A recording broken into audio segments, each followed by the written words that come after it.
సుదీర్ఘకాలంగా మనం పోరాటం చేయవలసి వచ్చింది. అయితే అనంతరం జరిగినటువంటి పరిణామంలో ఊహించనటువంటి పరిణామము ఇటీవల ఫిబ్రవరి 23వ తారీఖు కూడా మళ్ళీ మనము సువర్ణాక్షరాలతో లిఖించడానికి ఒక మంచి పరిణామం జరిగినటువంటి సందర్భంగా మనం చెప్పుకోవచ్చు. దానికి ప్రధాన కారకులైనటువంటి మన తెలంగాణ ఉద్యమకారులు 9 మంది, వలపల్లి నాగరాజు గారు కానీ, అదేవిధంగా అంబు రాథోడ్ గారు కానీ మిగతా మిత్రులందరూ ఎవరైతే ఉన్నారో వాళ్ళందరితో పాటు వారిని హైకోర్టు ద్వారా కలిసినప్పుడు దీని మీద ఎటువంటి చాలా దాని గురించి న్యాయపరంగా వీళ్ళకి న్యాయం జరగడానికి, సంక్షేమం కోసం తీర్పు రావడానికి చాలా కృషి చేసినటువంటి మన లెఫ్ట్ భావజాలం నుంచి వచ్చినటువంటి న్యాయవాది అడ్వకేట్ గారు కరుణాకర్ రెడ్డి గారు ఎంత అంటే మనము ఎంత రుణపడి ఉన్నా, ఎంత చెప్పుకున్నా కూడా అది తీరని రుణము. ఎందుకంటే మనం ఎక్కని మెట్లు లేవు, మనం తొక్కని నాయకుల ఇల్లు లేవు. మనం ఎన్ని రకాలుగా తెలంగాణ ఉద్యమ సంఘాలు వేరువేరుగా ఎన్నో పోరాటాలు చేసి తెలంగాణ వచ్చిన తర్వాత తెలంగాణ సంక్షేమం కోసం మనము దానికి డబల్ రెట్టు మనము పోరాటం చేయడానికి తిప్పలు పడాల్సి వచ్చింది. ఆ సందర్భంగా మనకి కరుణాకర్ రెడ్డి గారు ఒక సూర్యుడు లెక్క, మనకి దేవుడి లెక్క కనిపించి ఫిబ్రవరి 23వ తారీఖు మనకి హైకోర్టు నుంచి తీర్పు రావడానికి ప్రధాన కారకులయ్యారు. వారికి మనం వేల పాదాల నమస్కారం చేసినా కూడా తక్కువే. ఎందుకంటే మనకి ఏ మంత్రి కూడా మనకి గట్టిగా హామీ ఇచ్చి అది ఒక ప్రభుత్వ పరంగా వీళ్ళు ఒక జీవో ఇచ్చే పరిస్థితిలో లేదు. ఎందుకంటే ఏ రోజు ఏ పరిస్థితుల్లో రాజకీయ నాయకులు ఎట్లా ఉంటారో తెలియదు. అట్లాంటి పరిస్థితులలో ఒక న్యాయపరంగా, ఒక రాజ్యాంగ పరంగా మనకి కోర్టు తీర్పు రావడానికి ప్రధాన కారకులు కరుణాకర్ రెడ్డి గారు ఒకసారి లేచి నిలబడితే వారికి సవినంగా అందరూ నిలబడండి. స్టేజ్ మీద ఉన్న వాళ్ళందరూ కూడా దయచేసి చాలా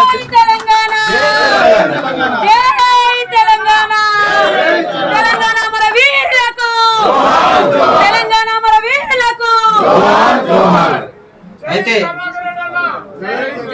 కరుణాకర్ రెడ్డి గారికి అన్ని విధాలుగా వెనక ఉండి ప్రోత్సహించి తెలంగాణ ఉద్యమకారులకు న్యాయం చేయాలండి అని భర్త గారికి, వారి శ్రీ వారికి ఎన్నుదన్నుగా ఉన్నటువంటి స్రవంతి గారికి కూడా, స్రవంతి మేడం గారు కూడా ఉన్నారని అనుకుంటున్నా. అడ్వకేట్ గారు కూడా వారికి కూడా ఈ సందర్భంగా క్లాప్స్ తోటి ధన్యవాదాలు తెలియజేస్తాను. ఎందుకంటే మేడం గారు కూడా అడ్వకేట్ గారు కాబట్టి సార్కు అన్ని విషయాల్లో చేదోడుగా ఉన్నారని మన మిత్రులు చెప్తున్నారు. కాబట్టి వారికి కూడా ఈ సందర్భంగా ధన్యవాదాలు తెలియజేస్తున్నాము. ఇప్పుడు ఈ కార్యక్రమానికి ముందు మనము పోవడానికి మనము వారిని మెయిన్ ఈ సమావేశం ఉద్దేశము వేరే స్పీచ్లు ఇవ్వడం కోసం కాదు. హైకోర్టు అడ్వకేట్ గారు అయినటువంటి మన తీర్పు రావడానికి ప్రధాన కారకులైనటువంటి కరుణాకర్ రెడ్డి గారిని, వారి దంపతులను ఘనంగా సన్మానించడం కోసం మాత్రమే ఒక 24 గంటలు ఏర్పాటు చేసిన కార్యక్రమం ఇది. నికారుసైన ఉద్యమకారులు ఎవరైతే ఉద్యమం ఫలాలు అందాల్సిన వాళ్ళే వచ్చారు ఈ రోజు.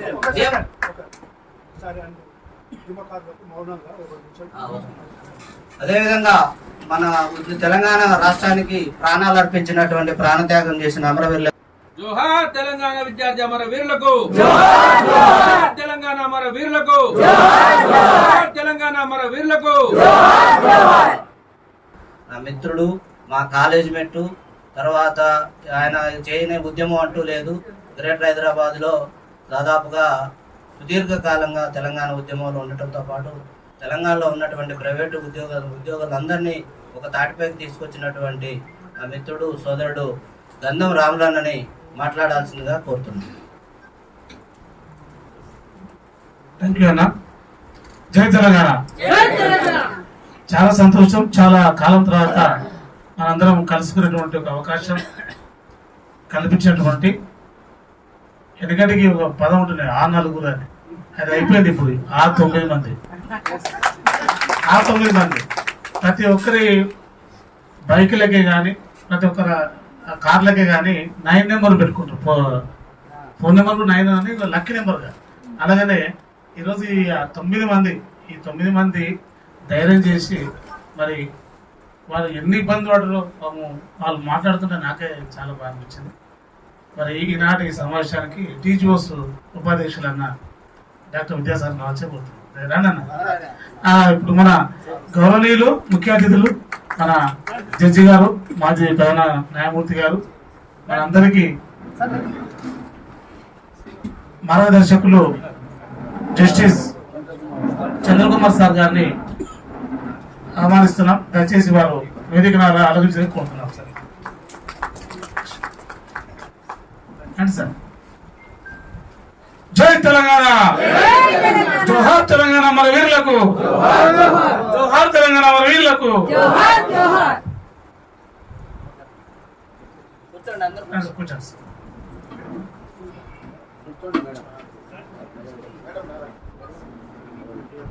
మీరు రండి శ్రవణం.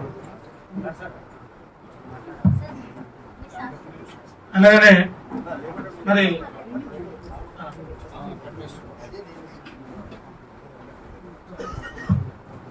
మీరు 9 మంది మరి ఎంతో మంది ఒత్తిడి చేసినా మరి ఎంతో మంది వద్దు అని వారించిన వారు మరోసారి మరో ఉద్యమం ఇది కూడా. ఇది 3వ దశ ఉద్యమం. ఎందుకంటే ఇది అర్జీల ఉద్యమం. ఇది అర్జీల ఉద్యమంగా, కాగితాల ఉద్యమంగా. మరి కాగితము ఒక కలము మరి ఒక జీవో మనల్ని జీవితాలు మార్చేస్తున్నట్లు ఆ జీవో కోసం, ఆర్టికల్ కోసం, ఆర్డర్ కోసం పోయినటువంటి నిజంగా 9 మందిని కదిలించినటువంటి పరిస్థితి కన్నారెడ్డి గారి. మరి కన్నారెడ్డి గారి యొక్క నేపథ్యం, మరి వారి ఆర్గ్యుమెంట్ కావచ్చు, వారు చేసినటువంటి అక్కడ సాహసమే కావచ్చు. మరి గౌరవ మనకు విజయసేనారెడ్డి గారు జడ్జి గారు ఉన్నాడు.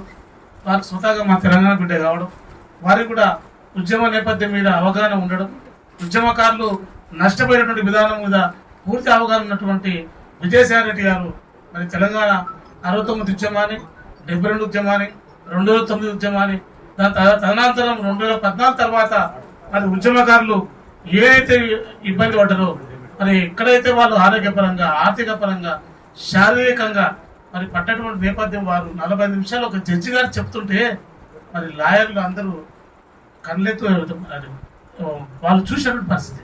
కాబట్టి ఇవన్నీ క్రోడీకరించుకొని ఈరోజు ఒక విజయాన్ని సాధించుకున్నాం. మనం తెలుసుకున్న తెలంగాణలో, మనం సాధించుకున్న రాష్ట్రంలో మనం ఒక ఏమంటారు, మన సరస్వతి చదువుకున్న విప్లవ నేపథ్యం అన్నాం దీన్ని. కాబట్టి చాలా సంతోషం. అదేవిధంగా కన్నారెడ్డి గారి గురించి 4 విషయాలు చెప్పేటువంటి అంశం మాకు కల్పించారు సభాధ్యక్షులు. మరి కన్నారెడ్డి గారు 1993-94లోనే మరి ఖమ్మం జిల్లా ఎస్ఎఫ్ఐ జిల్లా అధ్యక్షుడిగా కొనసాగారు. ఆయన అంటే వామపక్ష భావజాలకుడు. నేను మహబూబ్నగర్ జిల్లా అధ్యక్షుడు, నేను ఎస్ఎఫ్ఐ, వీరేమో ఖమ్మం జిల్లా. ఆ నేపథ్యంతో నుంచి కూడా విద్యార్థి దశ నుంచి కూడా హైదరాబాద్కి వచ్చి మరి అడ్వకేట్గా ఉండి 1998 మే 8 తారీఖున మేము అప్పుడు ఉమ్మడిగా ఎస్ఎఫ్ఐలో ఉన్నాం. మేము ఎస్ఎఫ్ఐ, పీడిఎస్, ఎన్ఎస్ఏ కలిసి జేఏసీ ఏర్పాటు చేసుకున్నాం. అప్పుడు ఉన్న సందర్భంలో ఏబీపీ గుండాలు మా మీద దాడి చేస్తే మేము తిరిగి దాడి చేయడం వల్ల అది ఆ రోజు పెద్ద రాష్ట్రంలో ఉన్న పెద్ద సంచలన వార్త. 1998 మే 8 తారీఖున అప్పుడు ఆ కేసును కూడా చాకచక్యంగా, సమస్ఫూర్తిగా దాన్ని బెయిల్ తెచ్చి ఆ కేసును కొట్టేసిన ఘనత మరి కన్నారెడ్డి గారు 1998.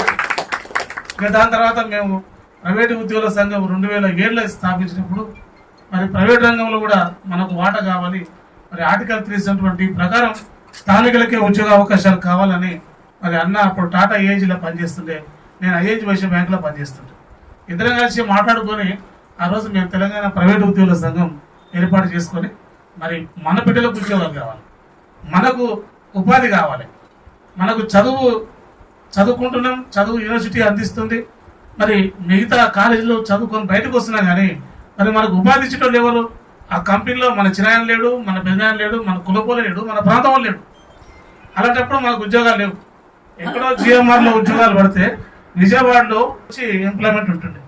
ఆ సందర్భంలో మేము ముత్తూట్ ఫైనాన్స్ మీద ముత్తూట్ ఫైనాన్స్ మీద స్థానికులకే ఉద్యోగ అవకాశాలు కావాలని ఆర్టికల్ 370D ప్రకారం మరి ముత్తూట్ మీద మరి ఆ రోజు కేసు వేసిన తర్వాత మొట్టమొదటిసారిగా ఈ రాష్ట్రంలో మరి అప్పుడున్న కాంగ్రెస్ పార్టీ కావచ్చు ఎవరు కూడా ముందు రాని పరిస్థితిలో అన్న చేసినటువంటి ఆజ్యం వల్ల ముత్తూట్ ఫైనాన్స్ లో ఆర్టికల్ 371 ఇంప్లిమెంట్ చేస్తూ మనకు 45% లోకలకు అవకాశం కల్పించారు.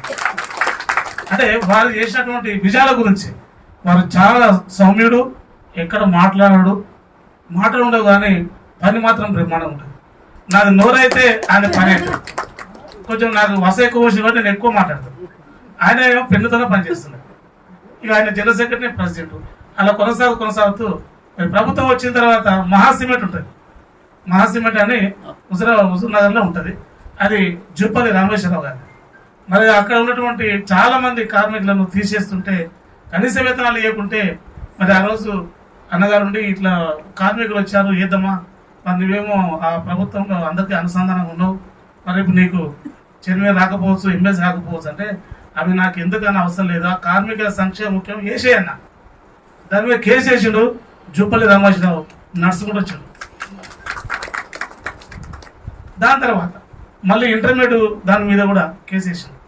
అన్నాడు. కేసు వేసిన తర్వాత ఈ విద్యార్థులకు ఫీజు లేకుండా మరి టీఆర్ఎస్ ప్రభుత్వం ఉచితంగా మళ్ళీ రీ ఎగ్జామినేషన్ పెట్టి మళ్ళీ వాళ్ళను ఆదుకున్న పరిస్థితి అన్న వేసినటువంటి కేసు ద్వారానే. గ్రూప్ 2 మీద వేసిండు అన్న. అదే రాహుల్ గాంధీ గారిని ఉస్మాన్ యూనివర్సిటీకి రానియకుండా మరి గత ప్రభుత్వం అడ్డుకుంటే హైకోర్టులో ఫీల్ వేసి దాన్ని పర్మిషన్ ఇప్పించిన ఘనత మన కన్నగడి గారు. అలాగే పలుమూరు వెంకట్ గారు ఇప్పుడు ఎమ్మెల్సీగా ఉన్నారు, అప్పుడు విద్యార్థి ఎమ్మెల్సీ నాయకులు. వారి మీద కేసులు కూడా ఉంటే మరి అన్ననే బయట తీసుకొచ్చిన పరిస్థితి. మరి ఇప్పుడు ఉన్నట్టు గౌరవ ముఖ్యమంత్రి గారు రేవంత్ రెడ్డి గారు కూడా అన్న ఇంటికి వచ్చి ఇంటికాడ ముందర కూర్చొని మరి అక్కడ అప్పుడు ఉన్నటువంటి కేసుల విషయం కూడా తీసుకొచ్చిన గ్రూప్ అంది కదా. గ్రూప్ వన్ దాని మీద సుదీర్ఘంగా రాత్రి పండుగ కూడా అన్న ఇంట్లో కూర్చున్నటువంటి ఈ నాయకుడు ఇప్పుడున్న ప్రజా ముఖ్యమంత్రి గారు రేవంత్ రెడ్డి గారు. అలాంటి నాయకులు కూడా అన్న ఇంటి గడప దాటినటువంటి పరిస్థితి. కాబట్టి ఈ నేపథ్యం కలిగినటువంటి ఒక విప్లవ యోధుడు, మరి ఒక కమ్యూనిస్టు భావజాలం గలవాడు. మరి ఈయన ఈరోజు నిజంగా ఈ ఆర్డర్ తెచ్చినట్టే నేను కూడా పరిచయం అయినా. మేము నిరంతరం కలిసి ఉంటాం కానీ ఇక వీళ్ళు పోయిన విషయం, వీళ్ళు తీసుకొచ్చిన విషయం, కొట్లాడిన విషయం, వాళ్ళకి తగిలిన ఎదురు దెబ్బలు అవన్నీ కూడా నాకు చాలా బాగా అనిపించింది. కానీ అయినా మనము 2009 డిసెంబర్ 9 ప్రకటన ఎంత ముఖ్యమో, మళ్ళీ మనకు 2014 ఫిబ్రవరి 18 తారీఖున బిల్లు పాస్ అయింది ఎంత ముఖ్యమో, అదేవిధంగా ఉద్యమకారులకు మొన్న ఫిబ్రవరి 23న వచ్చే ఆర్డర్ అదే ముఖ్యం. ఇన్ని విషయాలు వీటి అంతే వెనక కూడా మన ఉద్యమకారుల యొక్క కష్టం, మన కృషి, మన యొక్క పట్టుదల, మన యొక్క ఐక్యత వీటంతా నడిపిస్తున్నారు. దీంట్లో అందరూ మనం కాషాయం ఉంది, కమ్యూనిస్ట్ ఎర్ర జెండా ఉంది, నీలి జెండా ఉంది, కాషాయం జెండా ఉంది, గులాబీ జెండా ఉంది, ఇక రకరకాల జెండలు ఉన్నాయి. కానీ చివరికి మన ఎజెండా ఉద్యమకారుల బతుకు బాగుండాలి, ఒక సొంత ఇంటి కళ నెరవేరాలి అనే నేపథ్యంతోన సార్ చంద్రకుమార్ గారు మరి వారి నేపథ్యంలో మరి వారి సహకారంతో కూడా మనం ఎన్నో సుందర విజ్ఞాన కేంద్రంలో అక్కడ ఇక్కడ చాలా మన సమీక్షలు పెట్టుకున్నాం. ఉద్యమకారుల సమ్మేళనం పెట్టి సమీక్షలు పెట్టుకున్నాం. దాని ఆ సమీక్షల్లో కూడా సార్ నిజంగా వారు ఒక జడ్జి ఉండి కూడా ఎంతో అనుభవస్తుడు, ఎంతో జీవితాన్ని అనుభవించి ఎన్నో కష్ట నష్టాలు చూసినాడు ఆయన కూడా రిటైర్ అయ్యి ఇప్పుడు ఆ విశ్రాంతి తీసుకున్నటువంటి సమయంలో లేదు నా బిడ్డలకి ఏదైనా చెయ్యాలి. ఆయన కూడా చాలా మంది అన్నారు ఆయనకు ఉద్యమంతో సంబంధించిన సార్కి ఏం అవసరం, మమ్మల్ని ప్రశ్నిస్తున్నారు అంటే ఆయన ఎంతమందిని ఆర్డర్ అన్నాడు, ఎంతమందిని ఆర్డర్ అన్నాడు.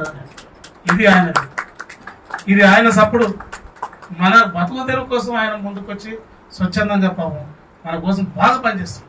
ఈరోజు గవర్నమెంట్ కూడా చాలా సంతోషం. మన ప్రభాకరన్ అంటున్నాడు చంద్రకుమార్ సార్ గారిని, కోదండరామ గారిని, వాళ్ళకి అందుబాటులో ఉండండి, మనం కమిటీ ఇద్దాం.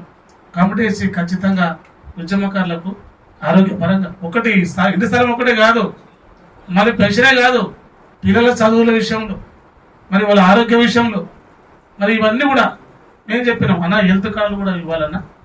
హెల్త్ కార్డు ఏదైతే ఎన్టీఆర్ ట్రస్ట్ భవన్లో ఉన్న కార్యకర్తలకు ఇప్పటివరకు కూడా వాళ్ళ గవర్నమెంట్ లేకున్నా తెలంగాణలో వాళ్ళ కార్యకర్తలకు ఐడి కార్డు ఉంటుంది సార్.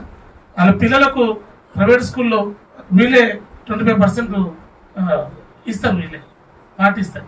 అదేవిధంగా ఆరోగ్య సంబంధించిన ఆరోగ్య కార్డులు ఇస్తారు.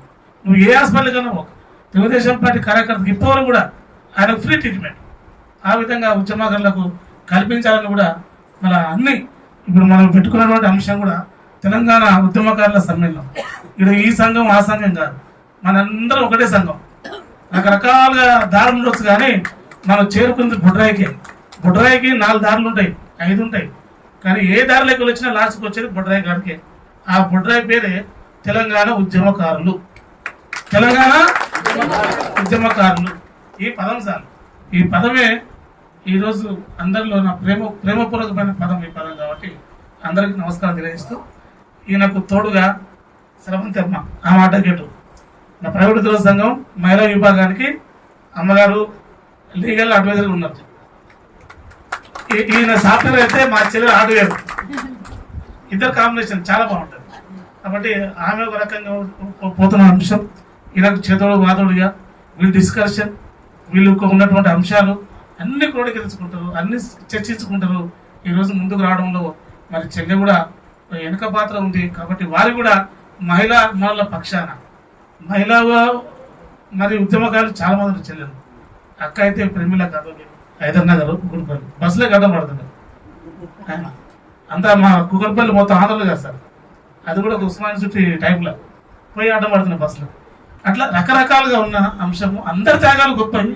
మా జూబ్లీ చైర్మన్ సీనన్న నిజంగా ఆయన కూడా మొత్తం ఆరోగ్యాన్ని ఖరాబ్ చేస్తారు. చాలా మంది పివర్ రమేష్ అని ప్రొఫెసర్ ఆయన చనిపోయాడు పాపం, ఎర్రగడ్డ సీని చనిపోయాడు. చాలా మంది చనిపోయి ఉన్నారు. వాళ్ళ కుటుంబాలను మనం ఒకసారి సందర్శిద్దాం సార్ జస్టిస్ గారు. ఒకసారి చనిపోయిన కుటుంబాలు రాలేదు కొంతమంది, వాళ్ళ ఇల్లు ఉన్నాయి సార్, లిస్ట్ ఉంది. ఒక్కొక్కసారి వాళ్ళ ఇంట్లోకి వెళ్ళి మనం పరామర్శించి వస్తే వాళ్ళకు కూడా ఒక పునర్బలం వస్తుంది. ఇక్కడనే అనితమ్మ ఉంది, మన ఎల్లారెడ్డి కూడా రామకృష్ణ వాళ్ళ భర్త ఉద్యమకారుడు, బాగా కష్టపడ్డాడు. వారు కూడా ఆయన కూడా చనిపోయాడు పాపం.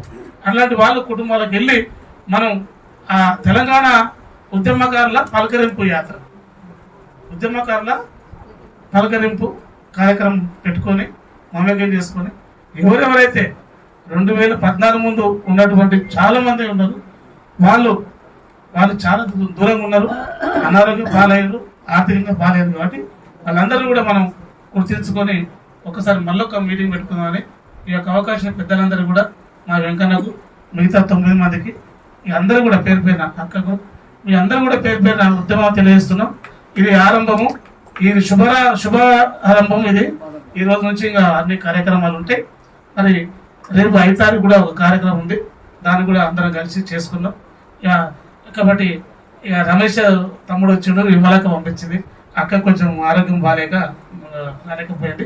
నెక్స్ట్ టైం కూడా అందరూ వచ్చే అవకాశం ఉంది. కోదండరామ్ సార్ ఖమ్మంలో మీటింగ్ ఉంది సార్, ఇప్పుడు ఫోన్లో అయినా మాట్లాడుతున్నారు. అద్దెకి దగ్గర వస్తున్నారు, కొంచెం అన్ని రాలేకపోయింది. కానీ రేపు 5 తారీఖు మాత్రం చాలా మంది వస్తారు. ఇంకా అన్ని సమీక్ష చేసుకుంటూ వెళ్దామని మీ అందరూ ఒకసారి సవినయంగా మనం చేస్తూ జై తెలంగాణ, జై తెలంగాణ. ఎందుకంటే మనకు ఆర్డర్ వచ్చింది కాబట్టి మనకు మళ్ళా పునర్జీవనం వచ్చినట్లు. కాబట్టి మరొకసారి గట్టిగా జై తెలంగాణ, జై తెలంగాణ, జోహార్ తెలంగాణ మన వీరులకు, జోహార్ తెలంగాణ మన వీరులకు. థ్యాంక్ యూ అన్నారు. గంధం రామలన్నకి ధన్యవాదాలు. వారికి కరుణాకర్ రెడ్డి గారితో ఉన్నటువంటి అనుబంధాన్ని, సుదీర్ఘంగా ఉన్నటువంటి ఎస్ఎఫ్ఐ నుంచి ఉన్నటువంటి అనుబంధాన్ని వివరించారు. దానికంటే ముందుగా ఈ సందర్భంగా గంధం రామలన్నకి ధన్యవాదాలు తెలియజేస్తూ, ముఖ్యంగా ఈ సమావేశానికి మనకి పెద్ద దిక్కుగా, అదేవిధంగా మనతో పాటు ఎన్నో కార్యక్రమాలలో మన ఉద్యమకారులకు ఉద్యమ స్ఫూర్తిగా స్వచ్ఛందంగా ముందుకు వచ్చి నడిపించినటువంటి పెద్దలు జస్టిస్ చంద్రకుమార్ గారు మన మధ్యలో ఉన్నారు. వారి వేదిక మీదకి వచ్చినందుకు వారికి ధన్యవాదాలు తెలియజేస్తూ అందరూ క్లాప్స్ కొట్టాల్సిందిగా తెలియజేస్తున్నారు. మన కోదండరామ్ గారు ఒక కన్ను అయితే, జస్టిస్ చంద్రకుమార్ గారు కూడా ఉద్యమకారులకు అదేవిధంగా 2 కన్నులుగా మనకు వాళ్ళు ఉద్యమకారులకు వాళ్లకు ఎప్పుడు వీలు దొరికితే ఎప్పుడైనా కూడా కాదనకుండా ఉద్యమకారుల విషయంలో వాళ్ళు స్వచ్ఛందంగా ముందుకు వస్తున్నారు. మన విషయాలను ఎప్పటికప్పుడు ప్రభుత్వం దృష్టికి తీసుకునే ప్రయత్నం చేస్తున్నారు. ఆ కోణంలో వారికి కోదండరామ్ గారికి లేకున్నా కూడా వారికి, అదేవిధంగా వచ్చినటువంటి జస్టిస్ చంద్రకుమార్ గారికి ధన్యవాదాలు తెలియజేస్తూ, ఇంకా ఈ వేదిక మీదకి తెలంగాణ వనరుల పరిరక్షణ సమితి అధ్యక్షుడు గోర శ్యామ్ సుందర్ గౌడు, అదేవిధంగా సీనియర్ జర్నలిస్ట్ కేకే, అదేవిధంగా విజయ్ కుమార్, చాలా మంది స్టేజ్ మీదకి రావాల్సిన మా జూబ్లీ శ్రీనివాసు. అయితే అందరూ ఇక్కడ ఉన్నోళ్ళు ఏదో పెద్దోళ్ళు కింద ఉన్నోళ్ళు చిన్నోళ్ళు అని కాదు, ముఖ్యంగా కొంతమంది సంఘాల తరఫున ఒక్కొక్కరికి పిలవాలని పిలుచుకోవడం జరిగింది తప్ప వేరే ఉద్దేశం లేదు. అందరూ సమానమే, అందరూ సమిష్టి కృషితోనే జరిగింది. జేఎన్2 చైర్మన్ భిక్షపతి గారిని రావాల్సిందిగా కోరుతున్నాము. అదేవిధంగా ప్రధానంగా ఈ మొత్తానికి సూత్రధారులు, పాత్రధారులు అయినటువంటి గొల్లపల్లి నాగరాజు గారు, అంబు రాథోడ్ గారు లేచి నిలబడాల్సిందిగా వారికి ప్రత్యేకంగా ధన్యవాదాలు తెలియజేస్తున్నాం. వారికి తోడుగా అంబురాథోడ్ గారు వాళ్ళు ఈ విషయాన్ని కరుణాకర్ రెడ్డి గారి దృష్టికి తీసుకుపోయి కరుణాకర్ రెడ్డి గారు ఎన్ని పేపర్లు అడిగితే ఎన్ని రకాలుగా వివరాలు అడిగితే ఆ వివరాలు ఇవ్వటానికి వాళ్ళు పడ్డ తిప్పలు నాకు చెప్పారు. వాళ్ళు గంట 2 గంటలు 3 గంటల దాకా చెప్పారు. వారితో పాటు కూడా ఉన్నటువంటి ఎవరైతే మిత్రులు దీనికి పోయినటువంటి మన 9 మందిని కూడా చదువుతున్న వాళ్ళు లేచి నిలబడాల్సిందిగా కోరుతున్నాను. దేశమల్ల యాదగిరి గారు, పి నాగరాజు గారు, తలారి గోపాలు, తిరుపతయ్య, దేవరాణి, శ్రీనివాసు, అనంతుల మాధు, వీళ్ళు కొంచెం నిలబడాలి ప్లీజ్. ఒకసారి అందరూ ఒక వీరికి క్లాప్స్ కొట్టి ధన్యవాదాలు చెప్తాం. అయితే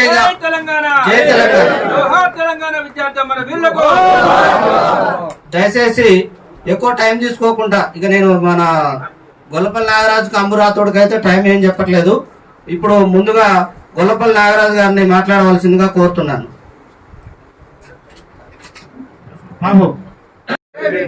జోహార్ తెలంగాణ మన వీరులకు, జోహార్ తెలంగాణ మన వీరులకు.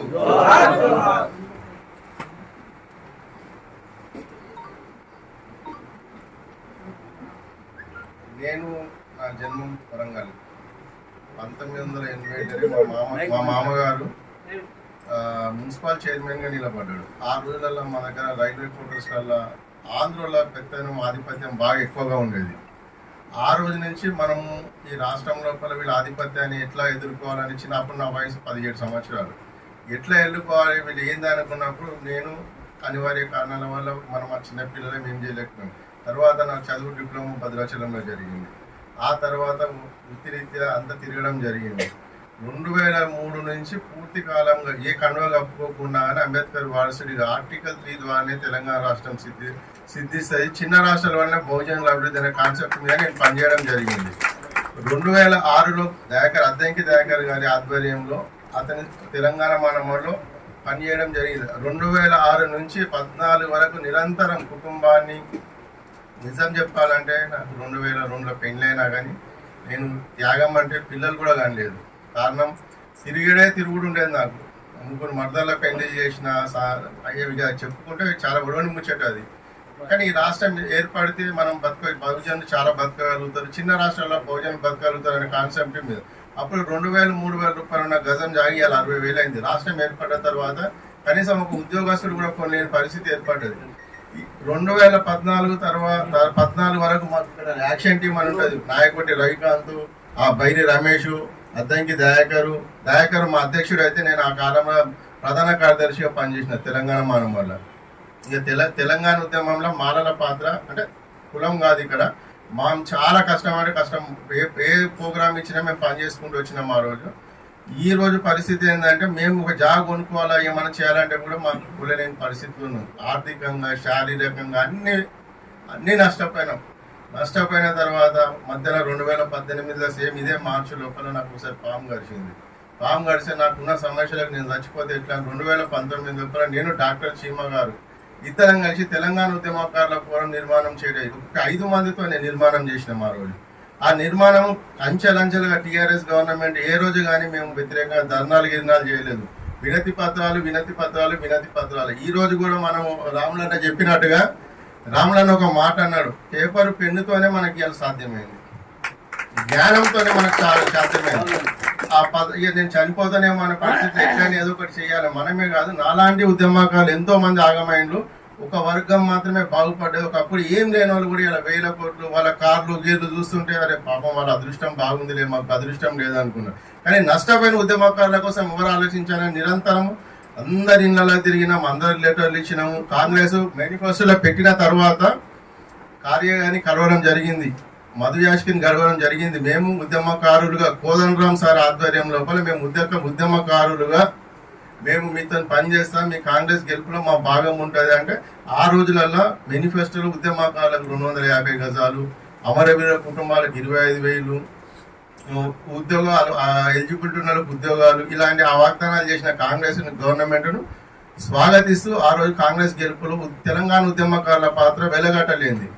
2 సంవత్సరాల తర్వాత ఇస్తుంది అప్పుడు ఇస్తుంది అన్నప్పుడు 2 సంవత్సరాల తర్వాత సబ్జెక్ట్ వస్తున్నారు ఖచ్చితంగా ఒకటే నిమిషం అన్న ఖచ్చితంగా కాంగ్రెస్ ఇస్తుంది అన్నప్పుడు కాంగ్రెస్ ను వేడుకొని అప్పుడు కోర్టు ద్వారా పోయి కాంగ్రెస్ ను వేడుకోవడం జరిగింది. కోర్టు ద్వారా వేడుకోవడమే, కాంగ్రెస్ ను వేడుకుంటే కాంగ్రెస్ కూడా చెల్లించి ఏదో ఒకటి చేయాలి ఉద్యమకారులకు అని ఈ ప్రభుత్వము గవర్నమెంట్ కూడా మేము బోర్డు ఏర్పాటు చేస్తామని చెప్పడం జరిగింది.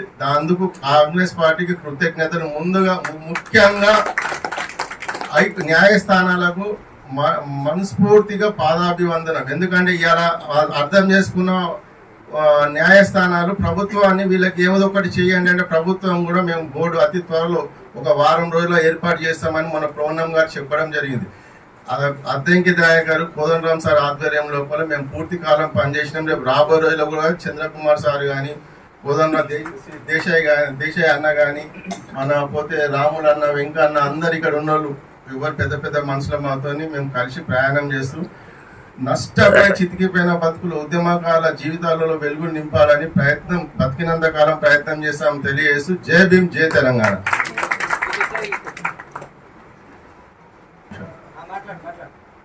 బాధలే చెప్పినా కానీ బాధలకు బతుకుబాట చూపించిన మా కరుణాకర్ సారు నేను అంబురాతోడన్న ఇది చివరి ఎందుకని చెప్పొద్దు అనుకున్నా చెప్తున్నా. నేను అంబురాతో కష్టాలతో మాట్లాడుకొని మా ఇద్దరికి అన్న ఏం చేద్దామన్నా నెక్స్ట్ అంటే ఏమో ఒకటి చేద్దామంటే అన్న గవర్నమెంట్ కానీ తీయకుంటే బిచ్చం ఆడుకొని బతుకుదామన్న అంటే సరే అన్న అట్లా కూడా ఒప్పుకోకుంటే నేషనల్ హెచ్ఆర్సీకి పోయి కారుణ్య మరణం కోసం అప్లికేషన్ పెట్టుకుందామని నిర్ణయించుకున్నాం.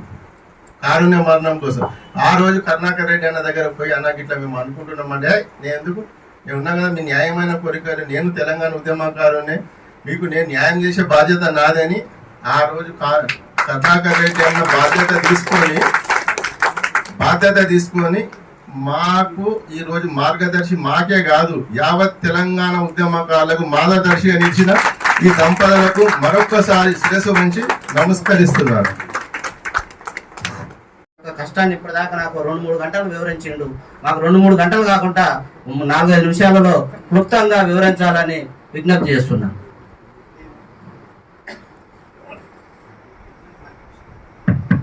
ఎక్కువ టైం తీసుకోను.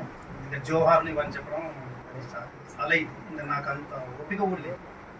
ఎందుకంటే అంటే సబ్జెక్ట్కి వెళ్దాం, ఏం జరిగిందనే తెలియాలి కదా. దాదాపు సంవత్సరం క్రితం ఈ కేసు వేద్దాం అనేది ఆలోచన వచ్చింది. వేద్దాం అనుకున్నప్పుడు నేను సార్ని చెప్పాను. అంటే వాస్తవం చెప్పాలంటే పేరు చెప్పాలనో చెప్పకూడదు, ఒక పెద్ద అడ్వకేట్ దగ్గర కూడా వెళ్ళాం. కొంతమంది తెలుసు, పేరు ఎందుకు లేదు మరి ఆయన ఫీల్ అవుతారు. కేసు అంటే నిలబడుతుంది అమ్ము ఎందుకు ఎందుకు పని లేదు, పని పెట్టుకుని తిరుగుతావు ఆయన. మళ్ళీ అడిగాను. సరే మొన్న కోర్టు కూడా వచ్చాడు అన్న, ఇప్పుడు కూడా మనం కలిసి. సో చాలా డిస్కషన్ జరిగింది.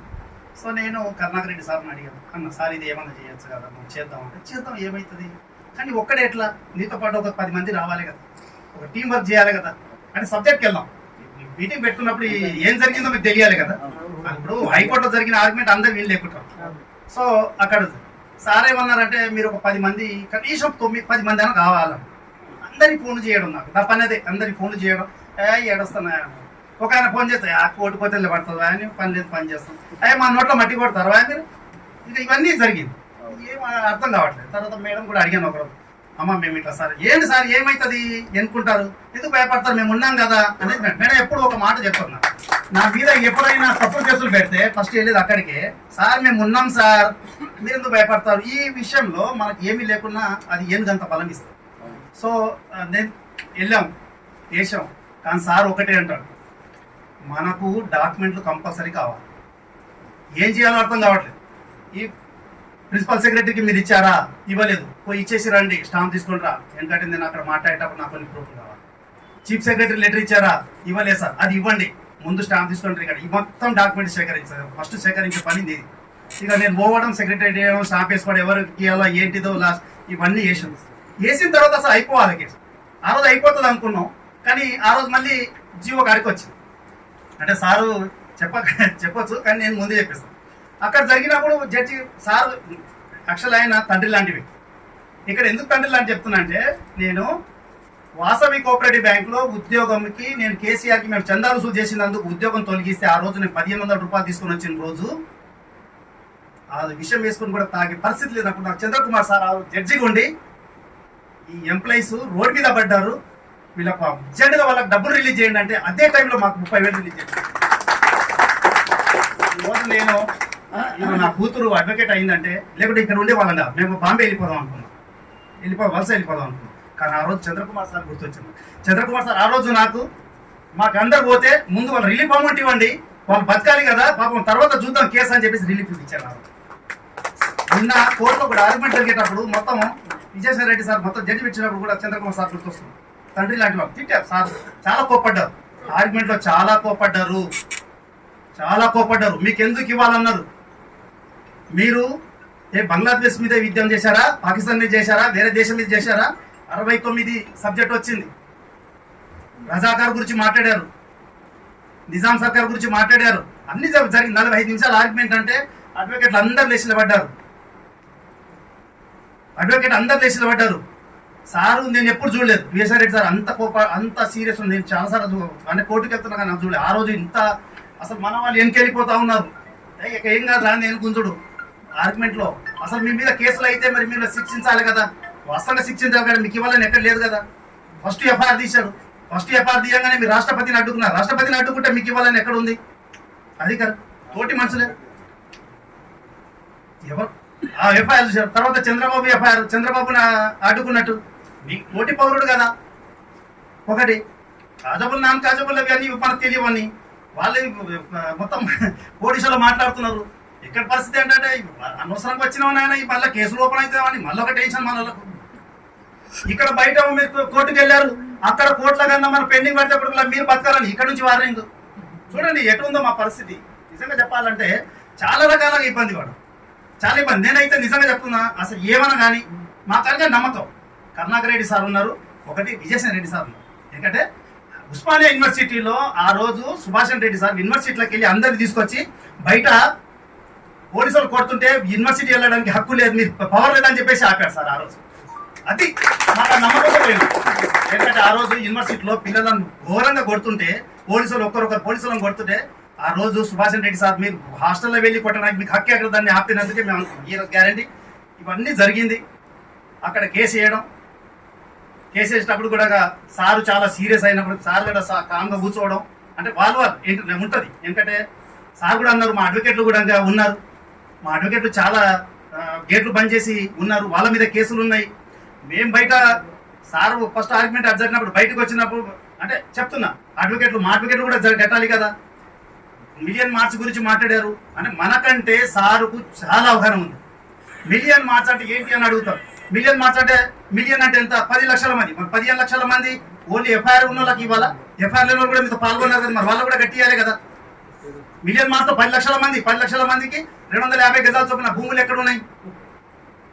ఇదే కోట. సార్ ఏమంటాడు, కోట నెంబర్ 4 అని ప్రచారం జరుగుతుంది బయట. మీరు ఆర్గ్యుమెంట్ వినింటే ఇంకా బాగా వస్తుంది. నేను చెప్పడం కంటే రియల్గా కోట నెంబర్ 4 అని వస్తుంది. రేపు నా వద్దకు వస్తుంది. వాళ్ళకి ఏం చెప్పాలి? నా కుర్చీకాడ ఏమైనా ఉందా? సార్ చెప్పేది కూడా కరెక్టే కదా. ఎట్లా చేస్తారో చూద్దాం, ప్రభుత్వానికి టైం ఇద్దాం. కానీ ప్రభుత్వం మళ్ళీ అక్కడ ఏమొచ్చింది, మళ్ళీ రైటింగ్లో ప్రభుత్వం ఏమైనా జీవో ఇచ్చిందా? ఒకటి ఏంటంటే అంటే నేను మీడియా అందరికి విజ్ఞప్తి చేసేదంటే బయట అక్కడ మాట్లాడేది ఒకటి ఉంటుంది, బయట రాసేది ఒకటి. సార్ అక్కడ చెప్పింది ఏంటంటే మీరు 11 సంవత్సరాలు ఏం చేశారు అని అది అడిగారు. 11 సంవత్సరాలు కోర్టుకు రాకుండా ఏం చేశారని అడిగారు. కానీ మన వాళ్ళు ఏం చేశారు? బయట ప్రభుత్వానికి చీవాట్లు, ప్రభుత్వానికి చెప్పపెట్టు. అది అట్లా కాదు, ఆ విషయం కాదు. 11 సంవత్సరాలు ఎందుకు రాలేదు అంటే లేట్ అయింది వాస్తవం. మీరు రాజకీయ నాయకులను ఎట్లా నమ్ముకుంటారని అన్నారు, మనం రాజకీయ నాయకులను నమ్ముకుంటాం. కానీ కోర్టు ఏమడుగుతుందంటే మీరు రైటింగ్లో ఏమైనా తీసుకున్నారా? మీరు రైటింగ్లో తీసుకోవాలి. అంటే ఒకటి కలెక్టర్, మనం హైదరాబాద్ కలెక్టర్ ఇచ్చిన లెటర్ ఒకటి దొరికింది. కానీ హైదరాబాద్ కలెక్టర్ మేమందరం హైదరాబాద్ కింద కానీ తెలంగాణ మొత్తం కావాలి కదా. అప్పుడు సార్ ఏం చేశారంటే మనకు టైం వచ్చింది, 23 తారీఖు వచ్చింది కాబట్టి మనం ఏదైతే అప్లై చేసుకున్నామో అప్లై చేసుకున్నాటో అమరవీరులతో పాటు మరియు ఉద్యమకారులు అని ఉంది సబ్జెక్ట్. అది గవర్నమెంట్ ప్రకారంగా ఇచ్చింది, గవర్నమెంట్ రిలీజ్ చేసింది కాబట్టి అక్కడ మనకు ప్లస్ పాయింట్ అయింది నేను అనుకుంటున్నాను. మనం కేసు కూడా గెలవడానికి కరుణాకర్ రెడ్డి సార్కి ఒక ఆయుధం లాగా దొరకడానికి ఆ ఫామ్ ఒక్కటే పనికి వచ్చింది అక్కడ. సార్ విజయసాయి రెడ్డి సార్ చాలా మంచి వ్యక్తి, ఉద్యమంకి వెళ్ళి వచ్చింది అంటే సమాజం బాగా స్టడీ చేసిన వ్యక్తి, మేధావి, తండ్రి లాంటిది. మనకు ఎంత దిక్కినా మనకు మంచిదే. మనకు వాళ్ళే తిడతారు, మనకే భోజనం పెట్టే తల్లిదండ్రులు లాగా. కానీ ఆర్డర్ ఇవ్వాలంటే కూడా ఏమైనా ఉండాలి కదా బేసు. కానీ ప్రభుత్వం ఎప్పుడైతే ఫామ్ రిలీజ్ చేసిందో మనం అందరం అప్లై చేసుకున్నామో అది బేస్ తీసుకున్నాం. వీళ్ళందరూ అప్లై చేసుకున్నారు కాబట్టి మీరే అప్లై చేసుకోమని చెప్పారు కాబట్టి దీని కింద వాళ్ళకు అప్లై చేసుకున్న వాళ్ళకి అలర్ట్ చేయండి అని చెప్పేసి ఎంత మన వాళ్ళు ఉన్నా ఎంత చేద్దాం అనుకున్న వాళ్ళకి ఏదైనా ఉండాలి కదా. కాబట్టి నేను ఏమంటే ఎక్కువ టైం తీసుకోను, మన వాళ్ళ చాలా ఉన్నారు, అందరూ మాట్లాడే వ్యక్తులు కాబట్టి మనం ఫస్ట్ చెప్తే మాట్లాడే వాళ్ళం. కానీ నా అదృష్టానికి నేను రజాకారులో నేను ముట్టలేదు, నిజాం సర్కార్ మనం లేదు, ఏదో మా నాన్న అంటుండే రజాకారులో వచ్చి దిగొడుతున్నాను. కానీ మన అదృష్టం తెలంగాణ ఉద్యమం వచ్చింది. తెలంగాణ ఉద్యమం కూడా నాకు ఎటువంటి నోటీస్ ఇవ్వకుండా తెలంగాణ ఉద్యమంలో ఫుల్ టైం పాల్గొంటున్నాం అని చెప్పేసి ఎండి గారు లెటర్ ఇచ్చి ఏ మాత్రం ఇచ్చిన రిప్లై కాకుండా డిస్మిస్ చేసి పడేశారు. ఆ రోజు నుంచి 2004 నుంచి యాజ్ అంటుడే వరకు రోడ్డు మీద తిరుగుతుంది. ఏమంటున్నామంటే ఆ రోజు చంద్రకుమార్ సార్ ఆదుకున్నాడు, ఈ రోజు విజయసాయి రెడ్డి సార్ ఆదుకున్నాడు. నేను చెప్తున్నా, ఈరోజు నేను చాలా సంతోషంగా ఫీల్ అవుతున్నా. ఎందుకంటే మేము కోర్టుకు వెళ్ళి కానీ ఓడిపోయింది. ఈ రోజు కన్నా కోర్టులో ఓడిపోయింటే, కోర్టులో కన్నా కేసు పెండింగ్ ఉంటే గవర్నమెంట్ ఏమనేది, కోర్టులో మీరే కదా ఉద్యమకారులు కేసు వేశారు కాబట్టి పెండింగ్ ఉంది మేము చెయ్యమని చెప్పేవారు. కానీ దయచేసి గవర్నమెంట్కి మేము ధన్యవాదాలు తెలిపేది అంటే గవర్నమెంట్ కూడా ఒప్పుకుంది, అక్కడ రైటింగ్లో ఇచ్చింది, మేము ఆదుకుంటాం, మేము ఇస్తామని చెప్పేసి. అప్పుడు సార్ అన్నారు మీరు అదృష్టవంతులు, మీరు చాలా అదృష్టవంతులు, గవర్నమెంట్ ఒప్పుకుంది. అక్కడ ఇంకొకటి చెప్పాలి, దామోదర్ రెడ్డి సార్ని కూడా మనం థ్యాంక్స్ చెప్పాలి, ధన్యవాదాలు చెప్పాలి. చెట్టి గారు వంటి దామోదర్ రెడ్డి సార్ని అడిగారు ఏమంటారు మీరు అని చెప్తే, సార్ ఇవ్వాలి సార్ ఉద్యమకారుల కన్నా, సార్ లేచి ఇవ్వాలి సార్, ఎంత సీనియర్ అయినా జీపీ చేసినా చాలా ఉండి ఇవ్వాలి సార్ ఉద్యమకారులు. అక్కడ ఇంకో సబ్జెక్ట్ వచ్చింది, ఉద్యమకారులు కిరాయి ఇంట్లో ఉండి వాళ్ళు చనిపోతే శవాలు కూడా ఇంటికి రాయనివ్వట్లేదు అనే సబ్జెక్ట్ కూడా కరుణాకర్ రెడ్డి సార్ దాకా తీసుకెళ్ళాము. సార్ కూడా అక్కడ తీసుకెళ్ళారు. అంటే ఇవన్నీ వచ్చింది, అక్కడ అన్ని కలిసి వచ్చింది. కాబట్టి నేను ఎక్కువ మాట్లాడదలుచుకోలేదు, మన వాళ్ళు ఉన్నారు పెద్దవాళ్ళు, మేమే కాదు. దయచేసి మీకు ఒకటి విజ్ఞప్తి చేస్తున్నా, ఈ సత్కారాలు మా కాదు, నాకైతే వద్దు. ఎందుకంటే దీనికి చాలా రోజుల నుంచి ఎన్నుకుండి నడిపిస్తున్న మన చంద్రకుమార్ సారు, 69 నుంచి ఉన్న మన అన్న కరుణాకర్ దేశాయ్, డాక్టర్ సారు అయితే అన్న ఎప్పుడు చెప్తానంటే అంబుబాయి ధన్యవాద్ థ్యాంక్ యూ అంటాడు, అంతే, ఎక్కువ మాట్లాడు. కానీ పని చేసిన అండా ఉన్నారు. కాబట్టి నేను ఈరోజు చెప్పింది ఏంటంటే మనమే కాదు ఈ ఉద్యమంలో మన ఏదైతే ఉద్యమకారుల సంఘాల నాయకులు ఉన్నారో ప్రతి ఒక్కరికి సన్మానించండి. ఇది అందరిది గెలుపు, ఇది మాది కాదు. మీరు దయచేసి 9 మంది చెప్పకండి, 9 మంది కాదు. ఇంతకుముందు గవర్నమెంట్ 9 మందికి ఆదుకుంది, మేము 9 మంది. మా కేసు 9 రోజే వచ్చింది, ఇవన్నీ 9 ఉంది. అక్కడ డేట్ ఫస్ట్ హీరింగ్ 9 తారీఖు. ఇంతకుముందు ఇచ్చిన వాళ్ళు మన 9 మందికి ఇచ్చిన, అది సారు అదే ఆర్గ్యుమెంట్లో 9 మందికి ఇచ్చారను, మేము 9 మంది. ఇదంతా 9 కలిసి వస్తుంది అక్కడ. కాబట్టి ఇది మా ఒక్కరి గెలుపు కాదు, మనం అందరి గెలుపు, అందరి. కాబట్టి దయచేసి నేను ఎక్కువ మాట్లాడదలుచుకోలేదు. మనం అందరం కలిసి ఫస్ట్ మాకంటే ముందు ఉన్నవాళ్ళు, మాకంటే ముందు ఉద్యమంలో ఉన్నవాళ్ళు, వాళ్ళని సత్కరించుకోవాలి, వాళ్ళ ఆశీస్సులు ఉండాలి. వాళ్ళు రేపు మనం ఎట్లా ఉండాలి, ఏ విధంగా అని చెప్పేసి ముందు తీసుకెళ్లే వాళ్ళు ఉన్నారు. కాబట్టి మీకు అందరికీ మళ్ళొకసారి ధన్యవాదాలు తెలుపుతూ నేను సెలవు తీసుకుంటాను. థ్యాంక్ యూ, ధన్యవాదాలు. వారు కూడా ఈ వేదిక పెట్టడానికి నేను సంతోషపడుతున్నా. ఈ అవకాశం ఇచ్చిన అందరికీ కూడా ధన్యవాదాలు తెలియజేస్తున్నాను. అన్న కరెక్ట్ ఒకటి, ప్రజా పోరాటాల తర్వాత రైతులకి, కౌలు రైతులకు అందించాల్సిన ఆర్థిక అంశాన్ని కూడా వాళ్ళు గుర్తు చేశారు. ఈ సందర్భంగా సార్కి అదేవిధంగా మదన్న కూడా ధన్యవాదాలు తెలియజేస్తూ, ఒక్కో సంఘం నుంచి ఒక్కొక్కరికి తెలంగాణ ఉద్యమకారుల సంక్షేమ సమితి నుంచి రాష్ట్ర అధ్యక్షుడు రూబీ 2 నిమిషాలు మాట్లాడాల్సిందిగా కోరుతున్నాను. జై తెలంగాణ అన్న. నా పేరు రూబీ స్టీవెన్సన్. గెస్ట్ అన్న చంద్రబాబు సార్ గారికి, అదేవిధంగా కరుణాకర్ అన్న గారికి, మా గంధం రాములు గారికి, స్టేజ్ మీద ఉన్న వాళ్ళందరికీ మరొకసారి పేరు నమస్కారాలు తెలుపుతూ, నేను క్లుప్తంగా 2 విషయాలు చెప్తానన్నా. నేను ఒక సంఘం 2000 ఇచ్చిపెట్టేద్దాం రిజిస్టర్ చేసినాక నాకు లెటర్స్ రాయడం అంటే చాలా ఇష్టం. లెటర్స్ రాయడం అంటే నా రైటింగ్ చూస్తే అంత బాగుంటుందని నేను చెప్పుకున్నాడు కాదు, చాలా మంది చెప్తారు. నాకు లెటర్స్ రాయడం అంటే చాలా ఇష్టం. అయితే నేనేం చేశానంటే ప్రజావాణిలో లెటర్ పెట్టాను. ప్రజావాణిలో లెటర్ రాసి నేను ప్రజావాణిలో పెట్టాను. విత్ ఇన్ 1 వీక్లో నాకు ఇప్పుడు మనకు లెటర్ ఏదైతుందో LR నెంబర్తో లెటర్ వచ్చిందో గవర్నమెంట్ నుంచి అఫీషియల్గా the collector and the principal secretary వీళ్ళిద్దరికి లెటర్స్ వచ్చింది. వచ్చినాక ఆ లెటర్ తీసుకొని నేను ఏం చేశానంటే మళ్ళీ డైరెక్ట్ ప్రిన్సిపల్ సెక్రటరీ దగ్గరికి వెళ్ళాను. ప్రిన్సిపల్ సెక్రటరీ దగ్గరికి వెళ్ళి ఆ లెటర్ ప్లస్ ఇవన్నీ ఫైలింగ్ చేసి మళ్ళీ ప్రిన్సిపల్ సెక్రటరీకి ఇచ్చాను. ఇస్తే వాళ్ళు ఏమన్నారు, ఇది ఇంకా పాలసీ మ్యాటర్ కాదు, ఇంకా కొంచెం టైం పడుతుంది అన్నాక మళ్ళీ అదే లెటర్ పట్టుకొని నేను ఏం చేశానంటే చిన్నారెడ్డి గారి దగ్గరికి వెళ్ళాను. ఆయన వైస్ ప్లానింగ్ బోర్డు మెంబర్ కదా, ఇప్పుడు చైర్మన్ కదా, పోయి ఆయన ఏమన్నాడు, అఫీషియల్గా మీకు లెటర్ ఉంది కదా, ఇది జీవో బిల్లు క్యాబినెట్ మీటింగ్ పెట్టి వీళ్ళు ఎవరైతే మేనిఫెస్టో కమిటీలో ఉన్నారో వాళ్ళు పెట్టేస్తే అయిపోతుంది కదా తమ్ముడు అని అన్నాక నేను కూడా అనుకున్నా. దాని తర్వాత ఇట్లా కాదులేండి, మనం కూడా వెంకన్నతోటి కొంచెం చిన్న సర్జరీ అయింది అన్న, మనం కూడా కోర్టుకు వెళ్దాం అనుకున్నాము అని మాట్లాడినప్పుడు నారాజ్ అన్న అన్నాడు, మేము వెళ్తున్నాం రూబీబాయ్ అంటే, సరే అన్న నడవండి, ఎవరైతే ముందుకు అందరం కలిసిపోవాల్సిందే. సో ఈ లెటర్ అన్న వాళ్ళు తీసుకెళ్లి సబ్మిషన్ చేసి వాళ్ళ కొట్లాడి నిజంగా అందరి గురించి ఆలోచించి ఒక ప్రకటన అయితే తీసుకొచ్చారు. అదేవిధంగా నేను సోనియా గాంధీకి లెటర్ రాశాను, అదే మల్లికార్జున్ ఖార్గే గారికి. ఆ లెటర్స్ దానికి బేస్ చేసి రాహుల్ గాంధీ గారికి వీళ్ళందరికీ రిజిస్టర్ పోస్ట్ చేస్తే మళ్ళీ నాకు మెసేజ్ వచ్చింది డెలివర్ టు రాహుల్ గాంధీ. అయితే వాళ్ళు కూడా ఎవరు రెస్పాన్స్ చేస్తలేరని చెప్పేసి ఇమ్మీడియట్లీ ప్రెసిడెంట్ ఆఫ్ ఇండియాకు, మోడీ గారికి, అదేవిధంగా ప్రెసిడెంట్ తర్వాత హోమ్ మినిస్టర్ గారికి, మన దగ్గర ఉన్న గవర్నర్ గారికి, వీళ్ళు నటరాజన్ గారికి, ప్రతి వారికి నేను రిజిస్టర్ పోస్ట్లో లెటర్స్ రాసి ఇప్పటి వరకు ఒక 25 లెటర్లు రాసి పెట్టాను. సో ఏదైతే ఏమైంది అందరం కలిసి కట్టిగా పనిచేద్దాము. అన్ని సంఘాలు అన్ని పక్కన పెట్టేయండి.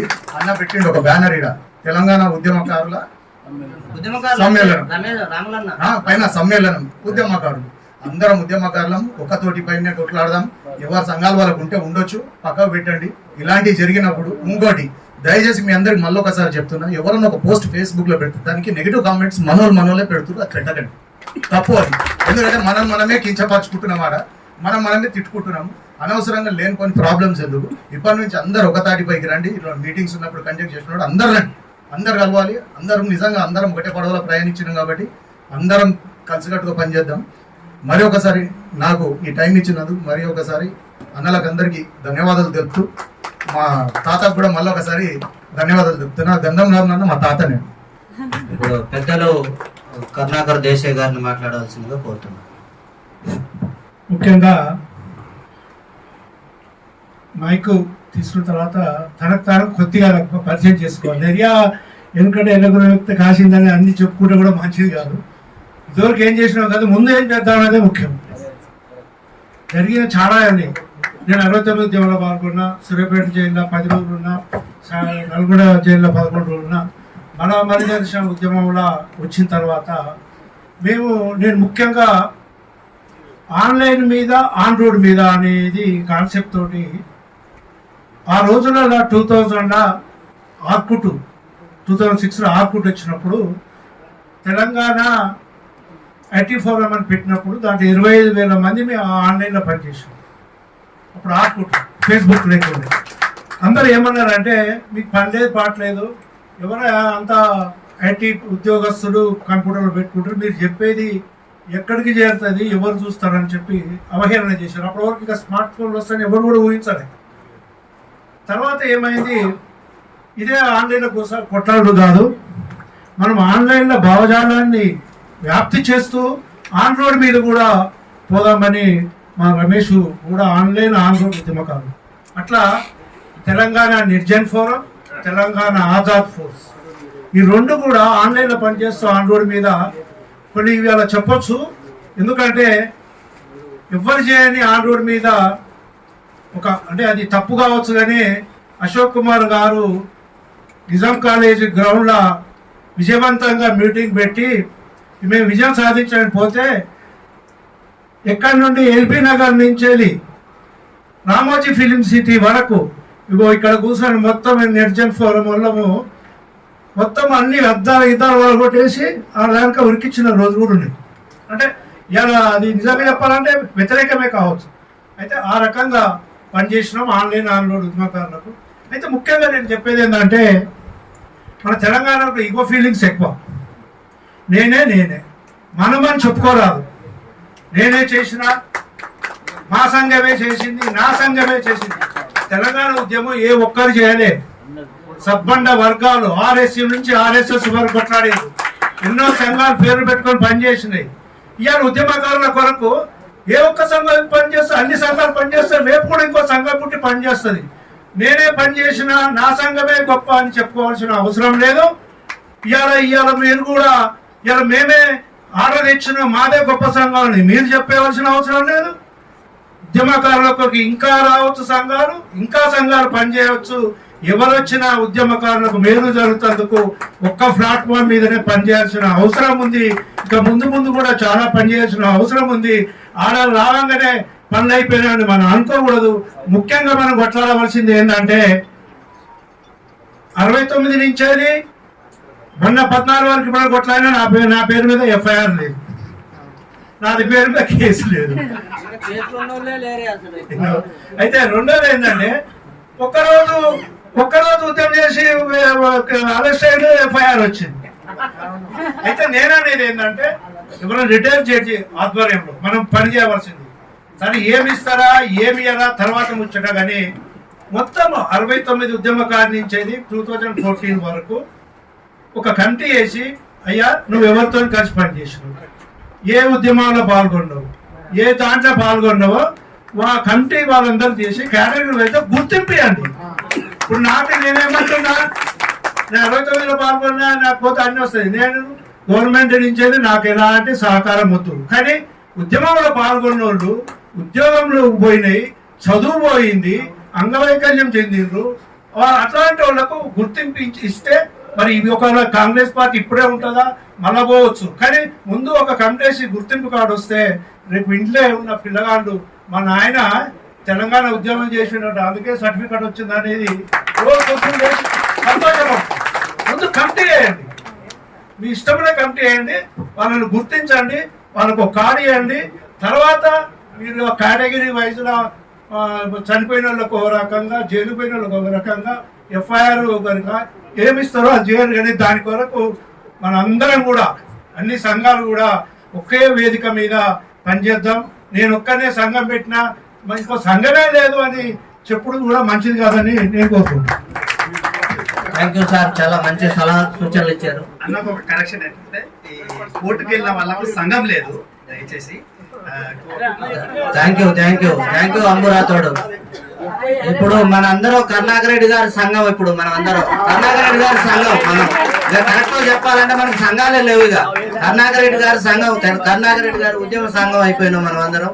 వారికి మనందరికీ కోదండరాం సారు, జస్టిస్ చంద్రకుమార్ లాంటి పెద్దల ఆశీస్సులు ఉంటే సరిపోయింది అని అనుకుంటున్నా.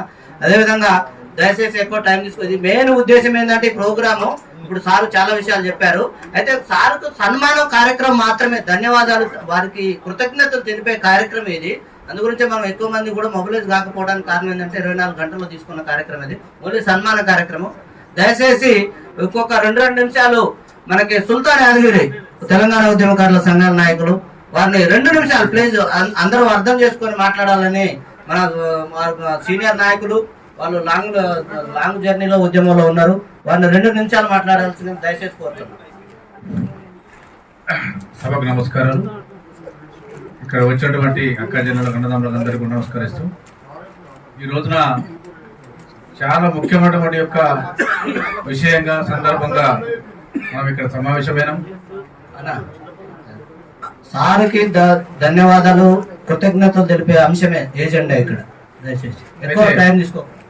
అయితే హైకోర్టులో కేసు వచ్చినప్పుడు ఫస్ట్ రోజు ఏదైతే జడ్జి గారు విజయసేన రెడ్డి గారు మాట్లాడినప్పుడు, మీరేమన్నా స్వాతంత్ర సమర యోధులానాయా, మీరేమన్నా ఉద్యమాలు చేసిండ్రా, మీరు రజాకార వ్యతిరేకంగా పోరాటం చేసిండ్రా, మీరు ఉద్యమకారులు అయితేనే కదా, అయితే అయినంత మాత్రం ఇస్తారా,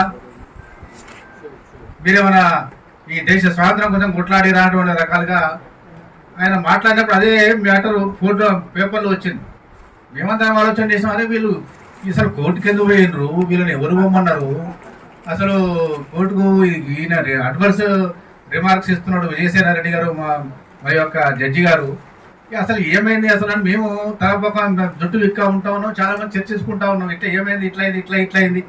ఒకవేళ నిజంగానే ఇది ఇదే శాసనంగా ఇది మీకు ఎలాంటి పెన్షన్ కానీ లేకపోతే 250 గదాల స్థలం ఇస్తామని చెప్పిందో అది కానీ ఏది కానీ ఏ యొక్క సమస్య కూడా మేము పరిష్కారం చేసేది లేదయ్యా అని చెప్పి, ఒకవేళ ఈ కేసును కొట్టేస్తే ఎట్లా, గవర్నమెంట్తో మనం ధర్నాలు చేస్తూ ఉన్నాము, ప్రదర్శనలు చేస్తూ ఉన్నాము, నిరాదీక్షలు చేస్తూ ఉన్నాము, అన్ని చేస్తూనే ఉన్నాం, పోరాటాలు చేస్తున్నాం, మరి ఇట్లా చేస్తే ఎట్లా అనేటువంటిది కూడా మా ఆలోచన చేసినాం.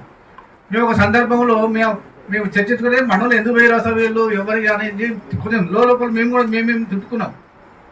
కానీ తర్వాత విషయం ఏదైతే ఉందో నిజంగా విజయసేన రెడ్డి గారు కానీ, కరుణాకర్ రెడ్డి గారు కానీ, సవంతి మేడం గారు కానీ, వాళ్ళకి చాలా మరీ ధన్యవాదాలు చెప్పాలి. మనం అందరం కూడా మనమే కాదు, ఈ తెలంగాణ ఉన్నటువంటి యొక్క యావత్ ఉద్యమకారుల యొక్క కుటుంబం అందరం కూడా వారికి మనం రుణపడి ఉంటాం కూడా. ఖచ్చితంగా ఈ రోజున కరుణాకర్ రెడ్డి గారు ఒక లెజెండ్ గా మారినటువంటి ఎట్టి అతిశక్తి లేదు. ఎందుకంటే ఉద్యమకారులు అనేక జైళ్ళలో పోయినాం, పోలీసు దెబ్బలు తిన్నాం, సుమారుగా నెలలో ఒక 20 రోజులు కోర్టు చుట్టూ తిరిగినాం, అనేక కేసులు వేయించుకున్నాం. అయినప్పటికీ కూడా ఇంకా ఆ మంత్రి దగ్గర పోయినాం, ఈ మంత్రి దగ్గర పోయినాం, ఎమ్మెల్సీ దగ్గర పోయినాం, ఎమ్మెల్యే దగ్గర పోయినాం, ఎంపీల దగ్గర పోయినాం, కానీ 10 సమస్య మాత్రం పరిష్కారం కావడం లేదు. కానీ చివరికి ఏ రోజు ఒక రకంగా ఈ రోజున మన మిత్రులందరూ కూడా గొల్లపల్లి నాగరాజు కావచ్చు మిత్రుడు, ఇంకా మిత్రులు ఎవరు అందరూ కూడా కోర్టుకు పోయి ఒక విజయాన్ని సాధించారు. అయినప్పటికీ కూడా దీన్ని నిలబెట్టుకోవడం కోసంగా, దీన్ని అమలు పరుచుకోవడం కోసంగా, అమలు జరిగేంత వరకు కూడా మనం నిరంతరం పోరాటం చేసైనా సరే మనం సాధించుకోవాలి అని విజ్ఞప్తి చేస్తూ మరొక్కసారి ఈ యొక్క ఏదైతే 9 మంది బృందం మా మిత్రులు పోయినరో వారందరికీ కూడా మరొక్కసారి ఉద్యమ వందనాలు తెలియజేస్తూ ముగిస్తాము. నమస్తే. ధన్యవాదాలు యాదగిరన్న. ఉద్యమంలో క్రియాశీలకంగా ఉన్నారు వాళ్ళు. లాస్ట్ లో వచ్చేసరికి వాళ్ళు వేదికను పంచుకునే అవకాశం రాలేదు. ఇప్పుడు కుమారన్న అయిపోయింది. ఇప్పుడు తెలంగాణ ఉద్యమకారుల సంక్షేమ సమితి తరఫున రూబీ గారు కరుణాకర్ రెడ్డి గారు దంపతులను ఘనంగా సన్మానిస్తారు. కొంటూరు యాదిరెడ్డి గారు ఫోరం అధ్యక్షులు జిల్లా, అదేవిధంగా జోరక సీనా జూబ్లీహిల్స్ డీసీ సంఘం జ్యోతక్క. ముఖ్యంగా కరుణాకర్ రెడ్డి గారు ఏదైతే మనం హైకోర్టు నుంచి ఒక ఆర్డర్ సాధించాలో వారిని, అదేవిధంగా వారితో పాటు ఎవరెవరికి హైకోర్టులో పిటిషన్ వేసినారో వారందరినీ కూడా నేను హృదయపూర్వకంగా అభినందిస్తూ, వారితో పాటు మొత్తం ఉద్యమకారులందరికీ కూడా ఇదొక విజయంగా నేను భావిస్తున్నాను దీనిలో. అందుకని ఉద్యమకారులందరినీ కూడా నేను హృదయపూర్వకంగా అభినందిస్తున్నాను. అయితే కరుణాకర్ రెడ్డి సాధించినటువంటి విజయానికి శ్రావంతి కదా. అయితే ఇక్కడ జనరల్గా ఎట్లా ఉంటుందనంటే ఒక అడ్వకేట్స్గా లేకపోతే ఒక న్యాయమూర్తిగా మాకు తెలుసు అన్నట్లున్నారు. ఒక వ్యక్తి విజయంలో అతని కుటుంబం సహకారం లేకపోతే, ముఖ్యంగా భార్య సహకారం లేకపోతే ఎవరు సక్సెస్ కాలేరు దానిలో. సో కరుణాకర్ రెడ్డి గారి సక్సెస్, మీ సక్సెస్, ఇవన్నిటికీ నేను శ్రావంతి గారిని కూడా హృదయపూర్వకంగా అభినందిస్తున్నాను. ఎందుకంటే ఇప్పుడు మాకు తెలుసు మా అడ్వకేట్గా చాలా రోజులు, ఇప్పుడు నేను 15 రోజులు అడ్వకేట్గా చేసిన, 23 ఏళ్ళు జడ్జిగా చేసినాడు. సో అంతకుముందు ట్రేడ్ యూనియన్స్ లోపల కూడా సిఐటి కానీ మిగతా ఆర్గనైజేషన్స్ లోపల అంతో ఇంతో లీగల్గా హెల్ప్ చేయడం జరిగిందండి. సో జనరల్గా ఎట్లా ఉంటుందంటే, చూసావా ఫలానా అడ్వకేటు 4 బెడ్రూమ్ల ఫ్లాట్ కొన్నాడు, దానిలో 50 లక్షల కారు కొన్నాడు, దానిలో మరి నువ్వేం చేస్తున్నావు ఇక్కడ, ఉద్యమకారులని, రైతులని, కూలీలని ఇంకా తిరుగుతున్నావు నువ్వు అని చెప్పేసి చాలా కుటుంబాల లోపలైతుందో వాళ్ళ భార్యలు ఈ అడ్వకేట్లని కానీ న్యాయమూర్తులని కానీ పక్కదారులు పట్టించడానికి ఎక్కువ ప్రయత్నం చేశారు. అయితే కరుణాకర్ రెడ్డి గారి విషయంలో అలా జరగలేదని చెప్పేసి నేను భావిస్తూ చాలా సంతోషిస్తున్నా.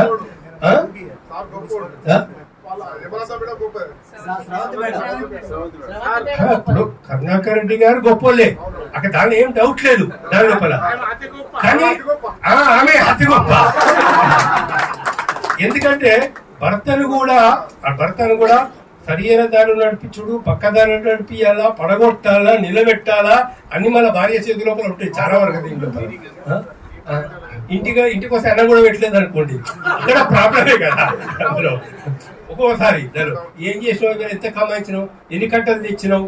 ఇప్పుడు మీరు చూసేవాళ్ళకు ఒక జడ్జి ఉండే వారి పేరు ఏంటంటే దాని లోపల రోజు సాయంత్రం ఆయన భార్య కూర్చొని చేసే పని ఏంటంటే ఈ రోజు ఎన్ని కట్టలు వచ్చినాయి ఎంచి పెట్టాడు, ఇంకో పని లేదు దాని లోపల.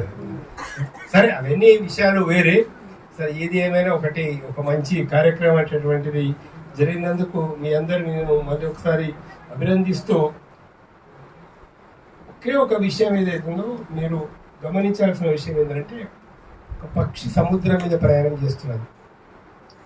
పక్షి సముద్రం మీద ప్రయాణం చేసేటప్పుడు సగానికంటే ఎక్కువ దూరం వచ్చేసింది, ఇంకా కొద్ది దూరం పోతే ఒడ్డు చేరుకోవచ్చు. అప్పుడు నేను అలసిపోయా అంటే ఏం జరుగుతుంది చెప్పండి. అప్పుడు నేను అలసిపోయినా ఇక నేను ఎగరలేను. నాకు తెలుసు ఉద్యమకారులుగా మీరు ఎన్ని కష్టాలు పడ్డారో, ఎన్ని ఇబ్బందులు పడ్డారో, ఎంత అలసిపోయినారో, అసలు ఎన్ని కుటుంబాలు ఎన్ని ఎన్ని ఎన్ని బాధలు పడుతున్నారో, అందులో అనేక రకాల.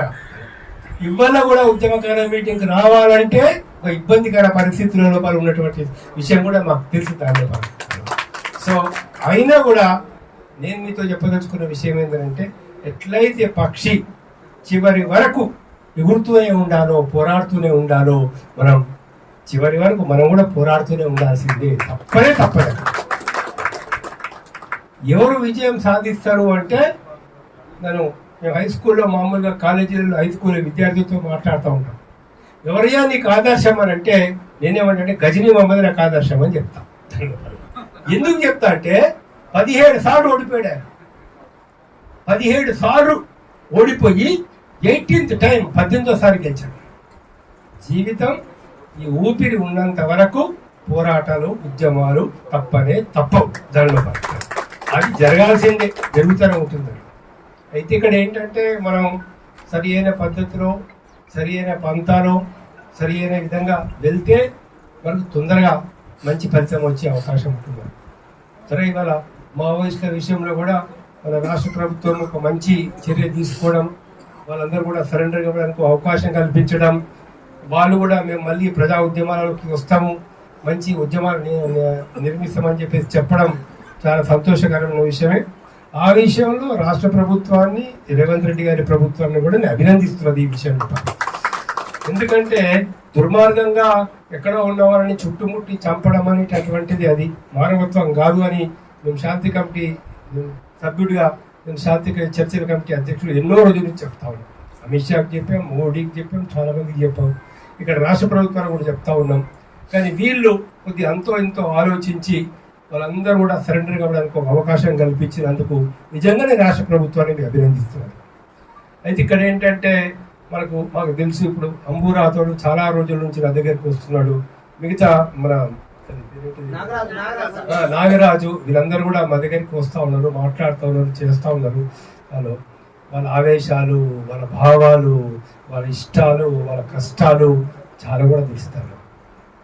కొంతమందికి అయితే పిల్లలకు ఫీజు కట్టడానికి డబ్బులు, కొంతమంది అయితే కరెంటు బిల్లు కట్టుకోవడానికి ఇబ్బంది పడుతుంది.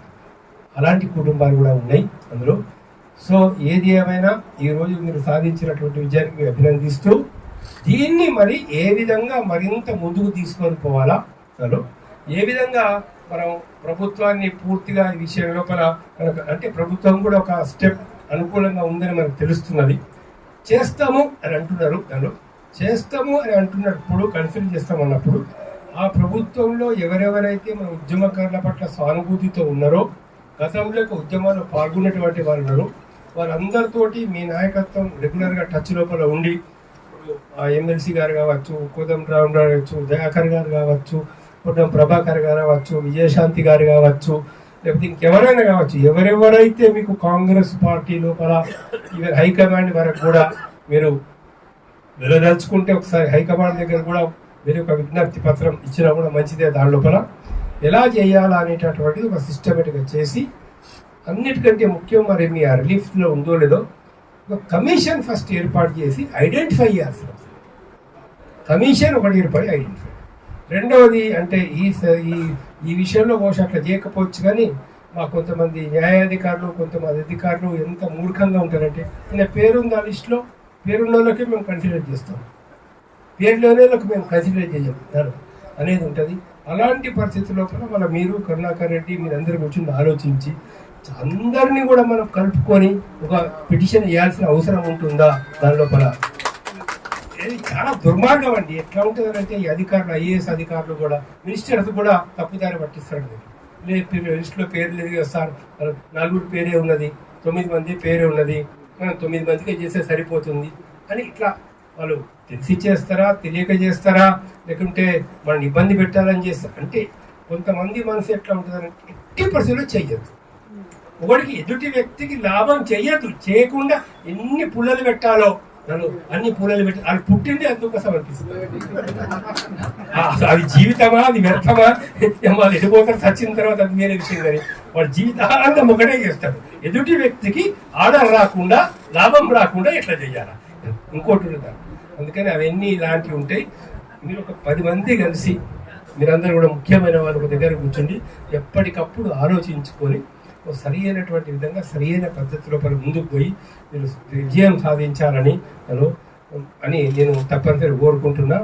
మేము ఎప్పుడో 1977-76-77లో ఇక్కడ SFI వాళ్ళ క్లాసెస్ పెడతా ఉంటే దానిలో ఫస్ట్ మేము పార్టిసిపేట్ చేసేటివి 77-78 లోపల. తర్వాత అనేక రకాల లెఫ్ట్ ఉద్యమాల లోపల కొంత సింపథైజర్గా ఉండి వర్క్ చేస్తూ వచ్చినాం. అందుకని ఇటు ఆదివాసుల కష్టాలు కానీ, లేకపోతే దళితుల కష్టాలు కానీ, గ్రామీణ పేదల కష్టాలు కానీ, అంటే ఉద్యమాలతో కొంత మాకు అంతో ఎంతో అవినాభావ సంబంధం మొదటి నుంచి ఉంది. సో అందరినీ అభినందిస్తూ 77-78లో SFI క్లాసెస్ ఇక్కడ నడిపించాను మేము దానిలో. సో ధన్యవాదాలు, thank you very much sir. చాలా మంచి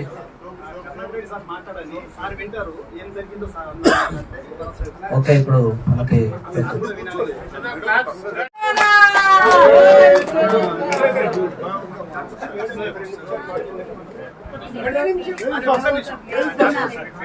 సోయబ్ గారిని ఒక్క నిమిషం సార్. కర్ణాకర్ రెడ్డి గారు ఒక్క నిమిషం సార్. సార్ మైనారిటీ నాయకులు సోయబ్ గారు పాపం నా మీద చాలా కోపంతో ఉన్నారు, దయచేసి అర్థం చేసుకోవాలి సిచ్యువేషన్. ఓకే ఓకే సార్, మళ్ళీ టైం పోతుంది సార్, చెప్పండి. సభకి నమస్కారం. ఇవాళ వచ్చినటువంటి నాకు వచ్చిన ఆహ్వానం మేరకు అంతవరకే మాట్లాడతాను. మన మిత్రులు తెలంగాణ ఉద్యమకారులు 99 మంది కలిసి కోర్టుని ఆశ్రయించారు. కోర్టుని ఈ మిత్రులు ఆశ్రయించినప్పుడు 100 ఫోన్లు నాకు వచ్చినాయి. మీరు తెలంగాణ ఉద్యమకారులు కదా, వీళ్ళందరూ కూడా మీ ఎంబడి తిరిగేటోళ్ళే కదా, మీరు కోర్టుకు పోతుంటే ఎందుకు ఆపలేదు? రేపు కోర్టు కనుక కొర్రి పెడితే మనం అందరం కూడా దాంట్లో నలిగిపోతాం కదా అని చెప్పి తిట్టని తిట్టు లేదు. అప్పుడు శ్రీశ్రీ గారి కవిత యాదకొచ్చి వస్తే రాని రాని వస్తే రాని, కష్టాలు నష్టాలు కోపాలు తాపాలు శాపాలు రాని. అమ్ముబాయి చెప్పిన, అమ్ముబాయి నువ్వేం భయపడాల్సిన అవసరం లేదు. నాగరాజుకు ఫోన్ చేసి చెప్పిన, మిత్రులారా మీరు మధు ఈ ముగ్గురికి నేను చాలా దగ్గరగా ఉన్నా, ముగ్గురికి చెప్పిన మిత్రులారా మీరు ఏం భయపడాల్సిన అవసరం లేదు, మన ధర్మ యుద్ధం ధర్మో రక్షతి రక్షత, మనం ఖచ్చితంగా గెలుస్తాము అని చెప్పి నేను ఇచ్చినటువంటి చిన్న స్ఫూర్తి. రెండవది, ఎప్పుడైతే కోర్టులో మా కరుణాకర్ రెడ్డి గారు వారి దంపతులు కేసు గెలిచిండ్రో, కోర్టులోనే నాతోని సార్ మాట్లాడితే చాలా సంతోషమైంది. సారు ఆయన ఒక ప్రైవేట్ అడ్వకేట్గా కాకుండా ఆయన ప్రజా అడ్వకేట్గా నేను అభివర్ణిస్తున్నాను. రెండవది, ఉద్యమకారుల ఆత్మ బంధువుగా ఆయనకి నేను నా హృదయపూర్వకంగా ఒక కీర్తి కిరీటంలో ఇస్తున్నానని తెలియజేస్తూ, ఇంకొకసారి కరుణాకర్ రెడ్డి గారికి, వారి సత్యమణి గారికి, అలాగే ఉద్యమకారులకు ఎంబడుండి మాకు కావలసినటువంటి చట్టబద్ధమైన ధర్మబద్ధమైన న్యాయబద్ధమైనటువంటి సలహాలు ఇస్తున్నటువంటి జస్టిస్ చంద్రకుమార్ సార్ గారికి, అలాగే ఈ 9 మంది యావత్ తెలంగాణ ఉద్యమకారుల యొక్క ప్రతినిధులుగా అభివర్ణిస్తున్నాం. కేవలం 9 మంది కాదు, తెలంగాణలో జై తెలంగాణ అన్న ప్రతి ఒక్కరికి వీళ్ళు మా ప్రతినిధులు. మా ప్రతినిధులు మేము గౌరవించుకోవాల్సిన బాధ్యత మా అందరికి ఉంది.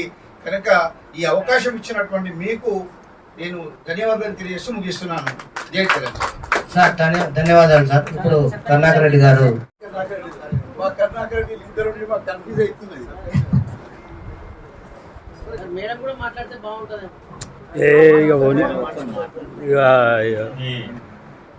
ముందుగా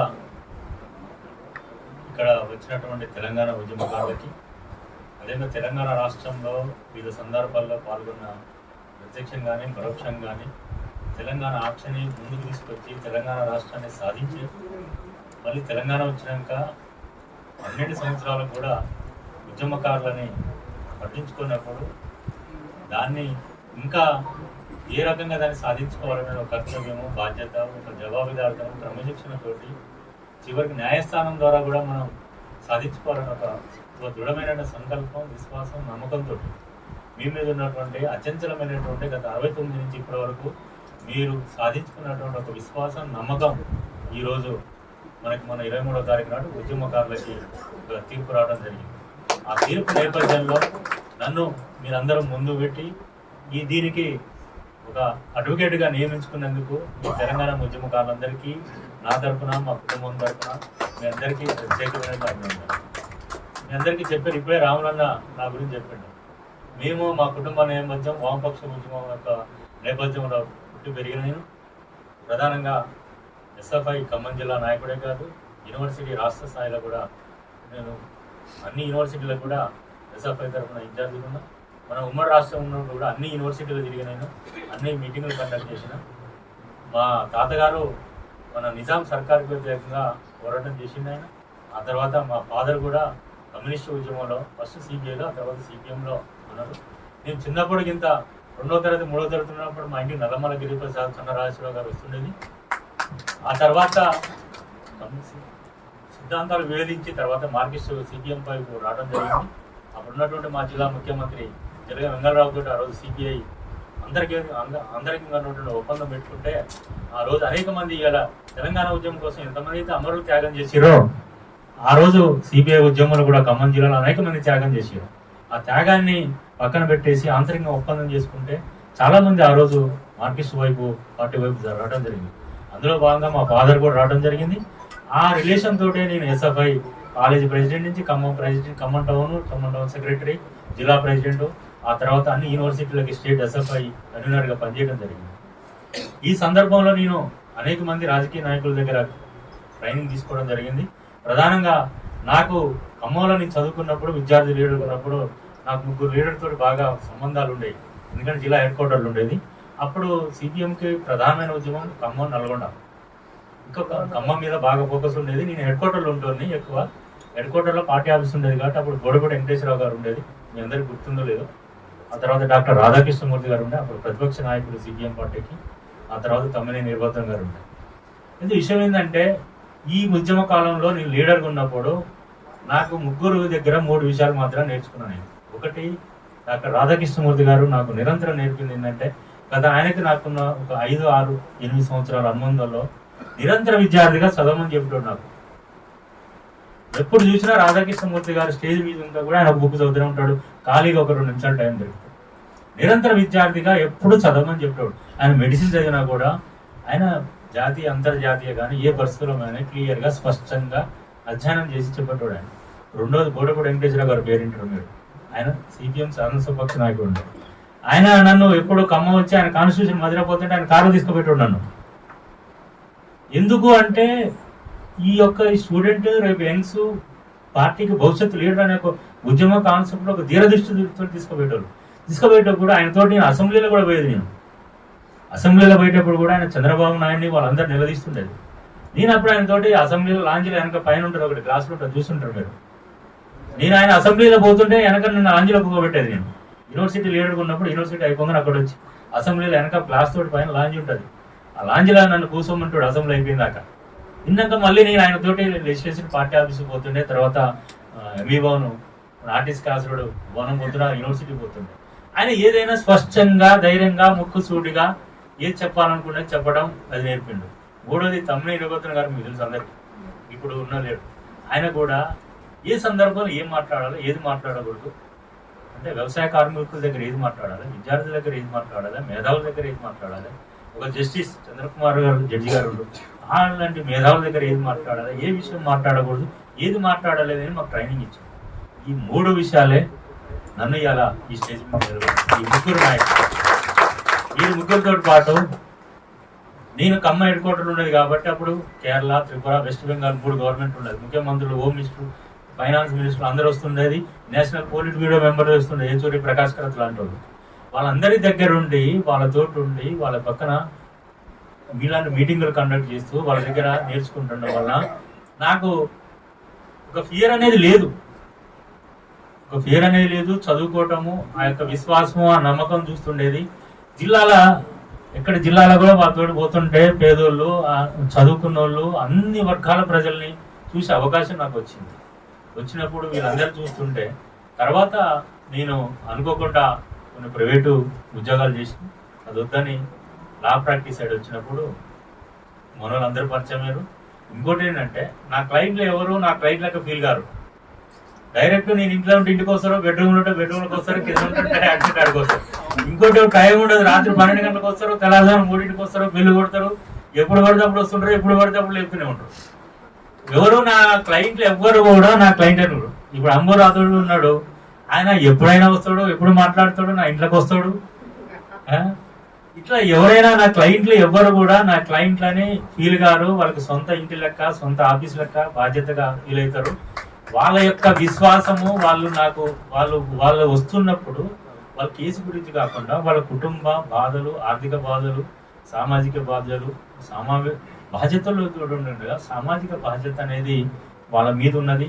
ఆ సామాజిక బాధ్యతని, ఆ గురుతరమైన బాధ్యతని ఏ విధంగా నిలబెట్టాలనేది మన అంబురాతోటి సారు కానీ వీళ్ళందరూ నాతోటి అయితే చాలా రోజులు డిస్కస్ చేస్తుంటే నేనన్నా అడ్వకేట్ చేసి ఉన్నది, దానికి ప్రత్యేక విభాగం ఉంది, మనం చేయొచ్చా చేయకూడదు అనే దాని మీద చాలా రోజులు డిస్కషన్ జరిగినప్పుడు వీళ్ళు పోయి వాళ్ళని అప్రోచ్ అయ్యారు. వాళ్ళు అప్రోచ్ అయితే వాళ్ళు ఏం చెప్పారంటే, ఈ కేసు నిలబడితే నీకు ఎవరు చెప్పారు, అసలు నీకు ఎందుకు నిలబడతాను, అనవసరంగా అంతా డ్యామేజ్ చేస్తాను, అసలు తెలంగాణ ఉద్యమం మొత్తం నీరు గార్సినట్టు చేస్తావు, అది చేస్తామని వీళ్ళ మీద డామినేట్ చేసి వీళ్ళ మీద రివర్స్ అయ్యి వీళ్ళ మీద దాడి చేశారు. వాళ్ళు మళ్ళీ వచ్చి నాకు చెప్పడు, మళ్ళీ నేను వాళ్ళు ఎడ్యుకేట్ చేయడం, అది కాదు దీనికి సొల్యూషన్ ఉంది కనిపెడదాం అని చేసినాం. దాని మీద సరే ఏమన్నా కానీ ధైర్యంతో కేసేద్దాం, నేనున్నా మీరుంటారా అంటే వాళ్ళు ఓకన్నారు, కేసేసినాం. ఇదే ఒక్క కేసే కాదు, గతంలో గ్రూప్ 1 గ్రూప్ 2 కూడా కేసు నేనే వేసిన. అప్పుడు ఉన్నట్టు టీఆర్ఎస్ ప్రభుత్వం మీద ఫస్ట్ కేసు వేసినప్పుడు అది నిలబడుతుంది అని గ్రూప్ 1 గ్రూప్ 2 మేము కూడా అప్పుడు ఇప్పుడున్న ముఖ్యమంత్రి అప్పుడు పీసీ ప్రెసిడెంట్ ఉండే, ఆయన కూడా చాలా మదనపడి ఇదేంటి తెలంగాణ రాష్ట్ర ప్రజల మీద మన అబాస్ పాలేతమా అదేతమా అని కాంగ్రెస్ కమిటీ కూడా పెద్ద ఎత్తున డిస్కస్ చేయంగా మాకు ఒక పాయింట్ దొరికింది. ఆ కేసులో 50,000 మంది పరీక్ష రాస్తే 50,236 మందికి రిజల్ట్ ఇచ్చారు. గ్రూప్ 1 గ్రూప్ 2 భారతదేశ చరిత్ర ఎక్కడ క్యాన్సిల్ కాదు, తెలంగాణ రాష్ట్రంలో క్యాన్సిల్ అయింది. దాంట్లో మేము స్టడీ చేయంగా జడ్జి గారు అడుగుతుండే ఏది ఎట్లా ఎవరిది ఏంది మమ్మల్ని నన్ను విపరీతంగా ప్రశ్నలు అడుగుతుంటావు. మేము కాంగ్రెస్ ఏసీసీ కమిటీ సుప్రీంకోర్టు నుంచి అడ్వకేట్లు కూడా పట్టుకొచ్చింది, మేము ఏది ఇదంతా మనం తెలంగాణ రాష్ట్రం కాంగ్రెస్ పరుగు పోతుంది ఏంది అనేది. నాకు ఢిల్లీ ఏసీసీ నుంచి ఫోన్లు, అది అన్ని ఫోన్లు వస్తున్నాయి. అసలు ఏంటి మనం ఏం చెప్పేసినాం ఏం మాకు ఒక మిస్టేక్ దొరికింది. ఆ వెబ్సైట్ లా తెలంగాణ టీపీఏపీఎస్ ఉంది కదా, టీఎస్పీఎస్సీ వెబ్సైట్ లో పెట్టారు 50,000 మంది ఎగ్జామ్ రాసిరని. వాళ్ళే పెట్టారు రిజల్ట్ 50,236 రిజల్ట్ ఇచ్చారు. మేము పట్టుకున్న 236 ఎక్కడ నుంచి వచ్చింది ఏంది అది పట్టుకున్నాం. అవి 236 రిజల్ట్లో ఏంది లాస్ట్ కి ఈ రాజకీయ నాయకులు మంత్రులు వాళ్ళ పిల్లలు ఇంట్లో కూర్చొని రాసిరు అనేది మాకు ఇంటెలిజెన్స్ రిపోర్ట్ ఏదో వచ్చింది. సరే అది మనం ఓపెన్ చెప్పకూడదు కాదు. సరే కోర్టు దాన్ని ఏంటంటే గ్రహించేసి 236 ఎవరనేది ఫైండ్ అవుట్ చేయలేము కాబట్టి అనివార్యంగా ఆ ఎగ్జామ్స్ క్యాన్సిల్ చేయాల్సి వచ్చింది. అదే పరిస్థితి ఈ కేసులో కూడా వచ్చింది. ఈ కేసులో కూడా వాళ్ళని రోజు ఫోన్లు చేసి తిట్టడం, కొంతమంది పొగడటం, కొంతమంది మనసులో ఒకటి పెట్టుకొని పొగడటం. మీరు కేసేసిన మంచిగా చేసినాం, ఫోన్ పెట్టాక తిట్టడం, ఏదో పొగడడం చేసినాం అనేది తెలంగాణ అబాస్ పాలవుతామని ఫోన్ చేసిన తిట్టడం, వాళ్ళు వచ్చి నామోదు పడటం, ఎన్నబడటము. ఎన్నబడుతుంటే లాస్ట్ ఫస్ట్ ఆర్గ్యుమెంట్ లో కూడా పేపర్లు వచ్చింది, వీళ్ళందరూ స్వతంత్ర సమేతులా మిలిటరీ యోధులా ఎందుకు ఇవ్వాలనేది కాదు. జడ్జి గారు అడిగిందంటే అది కాదు, అది పేపర్లు రాంగ్ ఇంటర్ప్రిట్ చేసినాయి. స్వతంత్ర సమేతులకి కానీ ఆర్మీ వాళ్ళకి ఒక గవర్నమెంట్ ఒక స్కీమ్ ఇంట్రడ్యూస్ చేసింది, అట్లా మీకు ఎందుకు చూసుకోలేకపోయారు గత 10 సంవత్సరాలైనా అని వీళ్ళని ప్రశ్నించిన జడ్జి. ఆ కాన్సెప్ట్ తప్ప మీరు ఉద్యమకారు మీకు ఇవ్వద్దని లేదు, ఏమని లేదు. దాంట్లో వాళ్ళకి కూడా ఒక జీవోలు ఉన్నాయి, ఒక సిస్టమ్, ఒక ప్రొసీజర్ పెట్టింది. మరి తెలంగాణ వచ్చి 10-12 ఏళ్ళని మీరు ఎందుకు తెచ్చుకోలేకపోతున్నారు, ఏం చేయలేకపోతున్నారు అనేది కోర్టు ప్రశ్నించింది వీళ్ళని. ఓపెన్ కోర్టులోనే వీళ్ళని కూడా అడిగారు జడ్జి గారు ఎందుకు చేసుకో. దానికి పేపర్ ఏంటంటే మీరు ఉద్యమం స్వతంత్ర సమయంలో మీకు ఎందుకు ఇవ్వాలి ఏంటనేది చెప్పారు. డిఫరెంట్ ఒపీనియన్ బయట వచ్చింది, కానీ వాస్తవంగా కోర్టులో అది కాదు. జడ్జి గారు ఇది కాకుండా ఇంకా వేరే 4-5 ప్రశ్నలు అడిగారు. అది కూడా మన చంద్రకుమార్ సార్ ఇండైరెక్ట్ గా చెప్పారు దానికి మిగిలిన వాళ్ళ గురించి. ఇప్పుడు మిలియనం మార్చింది. మిలియనం అంటే కొన్ని లక్షల మంది పాల్గొన్నారు. వాళ్ళు రేపు కోర్టుకు వస్తే ఏం చేయాలి? ఆర్టీసీ కార్మికులు పాల్గొన్నారు, సెక్రటరియట్ ఎంప్లాయీస్ పాల్గొన్నారు, అడ్వకేట్స్ పాల్గొన్నారు, మిలియన్ మార్చ్లో పాల్గొన్నారు, అందరూ పాల్గొన్నారు. వీళ్ళందరినీ ఏ విధంగా సొల్యూషన్ ఇవ్వాలి ఈ కోర్టు, దానికి పరిష్కారం ఏం చెప్పాలి? నేను ఒక అడ్వకేట్, నేను ఒక జడ్జి ఉండి నేనేం ఆన్సర్ చేయాలి వాళ్ళకి? ఈ 9 మంది కంటే నేను ఇస్తాను, మిగిలిన సంగతి ఏంది? దాని గురించి ఏం ఆలోచిస్తారు, మీరేం ఆలోచిస్తారు, రాష్ట్ర ప్రభుత్వం ఏం ఆలోచిస్తుందని ప్రశ్నించారు. చంద్రకుమార్ సార్ కూడా చెప్పారు, వీరే మిగిలిన వాళ్ళ మీద కూడా మనం కమిటీ వేసుకోవాలి, దాని మీద చర్చించాలనేది. ఇదే పాయింట్ అక్కడ జడ్జి గారు కూడా ఆ పాయింట్ రైజ్ చేయడం జరిగింది. ఇంకోటి, అసలు వీళ్ళకి ఎందుకు ఇవ్వాలి, ఎందుకు ఆర్డర్ ఇవ్వాలనే దాని మీద అడిగారు. అడిగితే మనం క్లియర్గా చెప్పినాం, దాదాపు 365 మంది చనిపోయారు, దాదాపు చాలా మంది జైలుకు పోయారు, ఎఫ్ఐఆర్లు అయినాయి. వీటన్నిటికంటే ఇంపార్టెంట్ ఏంటంటే వీళ్ళు 20 సంవత్సరాల ఏజ్ ఉన్నప్పుడు తెలంగాణ ఉద్యమంలో పాల్గొన్నారు. వాళ్ళకి ఇవాళ దాదాపు 40-50 సంవత్సరాలు వాళ్ళ జీవితం అంతా ఈ తెలంగాణ కోసం త్యాగం చేసేవారు. వాళ్ళ త్యాగాలు కాదు, వాళ్ళ పిల్లలకు కూడా ఇవాళ కనీసం ఇల్లు లేని పరిస్థితి ఉంది, పిల్లలకి స్కూల్ ఫీజు కట్టలేని పరిస్థితి ఉంది. ఇలా హైకోర్టుకు రావాలంటే బచ్చాది పెట్టుకోలేని పరిస్థితి కూడా ఉంది, కోర్టుకు అపీర్ అవుతున్న అలాంటి సిచ్యువేషన్ ఉన్నారు. ఇలాంటి వాళ్ళ కోసం మనం న్యాయం చేయాలి, ఇలాంటి వాళ్ళ కోసం మనం ఏదైనా చేయాలి, ఈ కోర్టు వాళ్ళని గుర్తించాలనేది మనం చెప్పినప్పుడు ఆ కోర్టు కూడా దానికి ఏం చేసారో ఏంటనేది రాష్ట్ర ప్రభుత్వాన్ని అడగడం జరిగింది. రాష్ట్ర ప్రభుత్వం కూడా మీకు ఒక స్కీమ్ ఇంట్రడ్యూస్ చేసిన, అభయాస్తం అనే స్కీము, ఆ స్కీములో వీళ్ళు అప్లికేషన్ తీసుకున్నాం, వాటిని ఎగ్జామిన్ చేస్తామని కోర్టు కూడా మనకు పాజిటివ్గా చెప్పడం జరిగింది. రాష్ట్ర ప్రభుత్వం కూడా ఆ రాష్ట్ర ప్రభుత్వం చెప్పిన దాన్ని, మనం చెప్పిన దాన్ని, మనతో పాటు ఆ రోజు లక్ ఏంటంటే నేను టీపీఎస్ గ్రూప్ 1 కేసు చేసిన, ఇంటర్మీడియట్ విద్యార్థులు చనిపోయిన కేసు చేసిన. మనకు గతంలో మనకి డిజాస్టర్ మేనేజ్ వరదలు వచ్చినప్పుడు ఒక్కొక్కరికి 10,000 ఇచ్చింది గుర్తుందా? అది నేనే వేసింది, అది కూడా disaster manage central government funds ఇవ్వాల్సింది అని. ఇవన్నీ కేసులు వేసినప్పుడు నేను ఏ కేసు వేసినా నా వెనక సీనియర్ అడ్వకేట్లు ఉంటారు. నేను వాళ్ళని పిలవను, కానీ అది నా మీద మమకారం చేయటం, లేకపోతే నేను తీసుకునే ఇష్యూ మీద, లేకపోతే ఏదో కారణంతో సీనియర్ అడ్వకేట్లు అందరూ వచ్చి అనుకుంటారు. మరి అంబురాథోడ్ సార్ అంటారు, నువ్వు రాగానే సీనియర్లు వస్తారు వెనక మౌనంగా ఉంటారు ఏందని. వాళ్ళు నేను ఏదైనా చెప్పినప్పుడు నేను చెప్పాను, ఇంకా అదనంగా ఏమైనా మిగిలిపోయిందంటే జడ్జి గారు కూడా వాళ్ళని క్లారిఫై చేసుకుంటాడు. మన కేసులో కూడా అప్పుడు సీనియర్ అడ్వకేట్లు ఉండే, వాళ్ళు కూడా క్లారిఫై చేసుకుంటే వాళ్ళు కూడా మనకి సపోర్ట్గా చెప్పారు. దామోదర్ రెడ్డి కానీ ఇంకా కొంతమంది అడ్వకేట్లు కూడా మనకు ఆ రోజు సపోర్ట్ చేశారు. వాళ్ళని మనం పిలవపోయినా కూడా నా కేసులు, ఎందుకంటే నాకు పిలవపోయినా సీనియర్లు వచ్చి ఆడ ఉంటారు. మరి అది మీ అందరూ అదృష్టం అనుకోవాలి, నాది కాదు. మీ తెలంగాణ ఉద్యమకారులు కానీ, గతంలో ఉన్నటువంటి విద్యార్థులు కానీ, ఎవరి కేసుల్లో కానీ సీనియర్లు వచ్చి ఉంటారు. నన్ను చాలాసార్లు అంబురాథోడ్ సార్ అడుగుతారు, మీరు రాగానే అందరూ వస్తారు, సైలెంట్ ఉంటారు, ఏంది అసలు కోర్టు హాలంతా సైలెంట్ ఉంటుంది, అందరూ వచ్చి సైలెంట్ ఉంటారు ఏంది అని అడుగుతుంటాడు చాలాసార్లు నన్ను. దాంట్లో ఏంటంటే మనం తీసుకునేటువంటి సోషల్ కాన్సెప్ట్ కానీ ప్రజల్లో జవాబుదారితనాన్ని తీసుకుపోవటం, కోర్టు యొక్క న్యాయ వ్యవస్థలో ఉన్నటువంటి అందరికీ న్యాయం చేయాలన్న కాన్సెప్ట్తో తీసుకెళ్తాం. దీంట్లో ఒక సదుద్దేశంతో తీసుకెళ్తాం. కాబట్టి మాకు సీనియర్ అడ్వకేట్లు కూడా నాకు చాలామంది సపోర్ట్ చేస్తారు, చాలామంది ఎఫిలియేట్ చేస్తారు. ఈ కేసు అయిపోయినా కూడా అంబురాథోడ్ సార్ ఈ మధ్య ఆర్డర్ కాపీ కోసం వస్తుండ్రు. వాళ్ళందరూ అడుగుతారు, వాసు నా కేసు ఎప్పుడు పెడతావు, నా లిస్ట్, నేను కూడా జరిగిపోయినా నాది కూడా ఏంటని. ఏదైతే అడ్వకేట్ జేఏసీలు కూడా అడుగుతారు ఆయన్ని, కొంచెం మీ సార్కి చెప్పాలి నా పేరు పెట్టమని, నా 2వ పేరా 3వ పేరు 5వ పేరు పెట్టమని ఆయన అడుగుతారు. ఒకటే మీ కరుణాకర్ రెడ్డి సార్కి చెప్పు, అది ఆయన పోతేనే వస్తుంది ఆర్డర్, లేకపోతే ఆయన మరి ఏ యాంగిల్ పట్టుకుంటాడో, ఏ పాయింట్ పట్టుకుంటాడో ఏందో ఆర్డర్ వస్తుంది, కొంచెం ఆయనకు చెప్పని అంబురాథోడ్ రోజు కోర్టులో ఆయన ఆర్డర్ కాపీ కోసం ఈ మధ్యలో తిరుగుతుంటే అడుగుతున్నాడు. అంటే నేను అనేది ఏంటంటే ఇదంతా ఒక భాగం. మన ఆర్డర్ తెచ్చుకున్నాం, మన అందరి కృషి గత అనేక సంవత్సరాలు త్యాగాల పునాది మీద, త్యాగాల మీద, మన లక్ష్యాల మీద, గమ్యం మీద మనం సాధించుకోవాలని ఒక కఠోరమైన శ్రమ, విశ్వాసం, నమ్మకంతో తెలంగాణ రాష్ట్ర ప్రజల 4 కోట్ల మంది ఆంక్షని ఛేదించినట్టు ఛేదించినప్పుడు మన ఆంక్షని మనని మనం నిలబెట్టుకుంటేందుకు, మనం స్టాండ్ అయ్యేందుకు, మనం కొద్దిపాటి ఆర్థికంగా నిలబడేందుకు, మన ఆంక్షను నిలబెట్టేందుకు ఈ యొక్క ప్రయత్నం జరిగింది. ఈ ప్రయత్నంలో మీరు నాకు అవకాశం కల్పించినందుకు మీ అందరికీ నాకు ధన్యవాదాలు. ఇంకోటి ఏంటంటే మన చంద్రకుమార్ సార్ చాలా చెప్పారు, ఏంటంటే ఆర్డర్ తెచ్చుకోవడం కాదు, ఒక పక్షితోటి సముద్రంలో చెప్పారు, అది చాలా కరెక్ట్. ఆర్డర్ తెచ్చుకోవడం అనేది ఈరోజు మనం సపోర్ట్లు కొట్టడం కాదు, దాన్ని అమలు పరచుకోవడం అనేది చాలా ఇంపార్టెంట్. అది మన బాధ్యత. మీ అందరి భుజస్కంధాల మీద, మీ అందరి మళ్ళొక తెలంగాణ ఉద్యమం లెక్క, మళ్ళొక ఇది లెక్క దాన్ని నిలబెట్టుకొని మీకోసం, మీరు గతంలో 4 కోట్ల మందికి పనిచేసినాం, ఈరోజు మన కోసం పనిచేస్తాం, మన ఉద్యమకారుల కోసం, మన కోసం మనం. ఆ రోజు ఉన్నటువంటి కాన్సెప్ట్ వేరు, ఇప్పుడు కాన్సెప్ట్ వేరు, అప్పుడు ఉద్యమం వేరు, ఇప్పుడు ఉద్యమం వేరు. ఇప్పుడు మన కోసం మనం అనేది మీరు అందరూ ఐక్యంగా ఉండాలి. రెండో, దయచేసి కూడా మనలో వాళ్ళు అన్యతాభావంతో భావించి విభేదించుకోవద్దు. ఆల్రెడీ కొంతమంది పోయిన వాళ్ళని తిట్టడం, ఒకళ్ళు ఎందుకు పోయారని, ఒకరు వద్దని, ఇవాళ మీటింగ్ అంటే కూడా ఒకరు వద్దని, ఒకరు కావాలని అలాంటి భావాలు అనుచిత భావాలు చేస్తూ అందరం ఐక్యంగా ఉండాలి. ఐక్యంగా ఉంటేనే సాధించుకోవడానికి అవకాశం ఉంటుంది. ఐక్యంగా లేకపోతే మనం ఆర్డర్ తెచ్చుకొని కూడా ఉపయోగం లేకుండా అయింది. కానీ ఉపయోగం లేకపోవడం కూడా అది ఎవరికి నష్టం? మనకే నష్టం. అందుకని మీరందరూ ఐక్యతతో ఉండి సాధించండి. ఇంకోటి ఏంటంటే, నేను గత 20 సంవత్సరాల ప్రాక్టీస్ నాది, 19-20 సంవత్సరాల హైకోర్టు ప్రాక్టీస్లలో నేను దాదాపు ఒక 3 జడ్జిలను చూసిన. ఏది టైం అయిపోయినాక కూడా సానుభూతి ఓపికతోటి.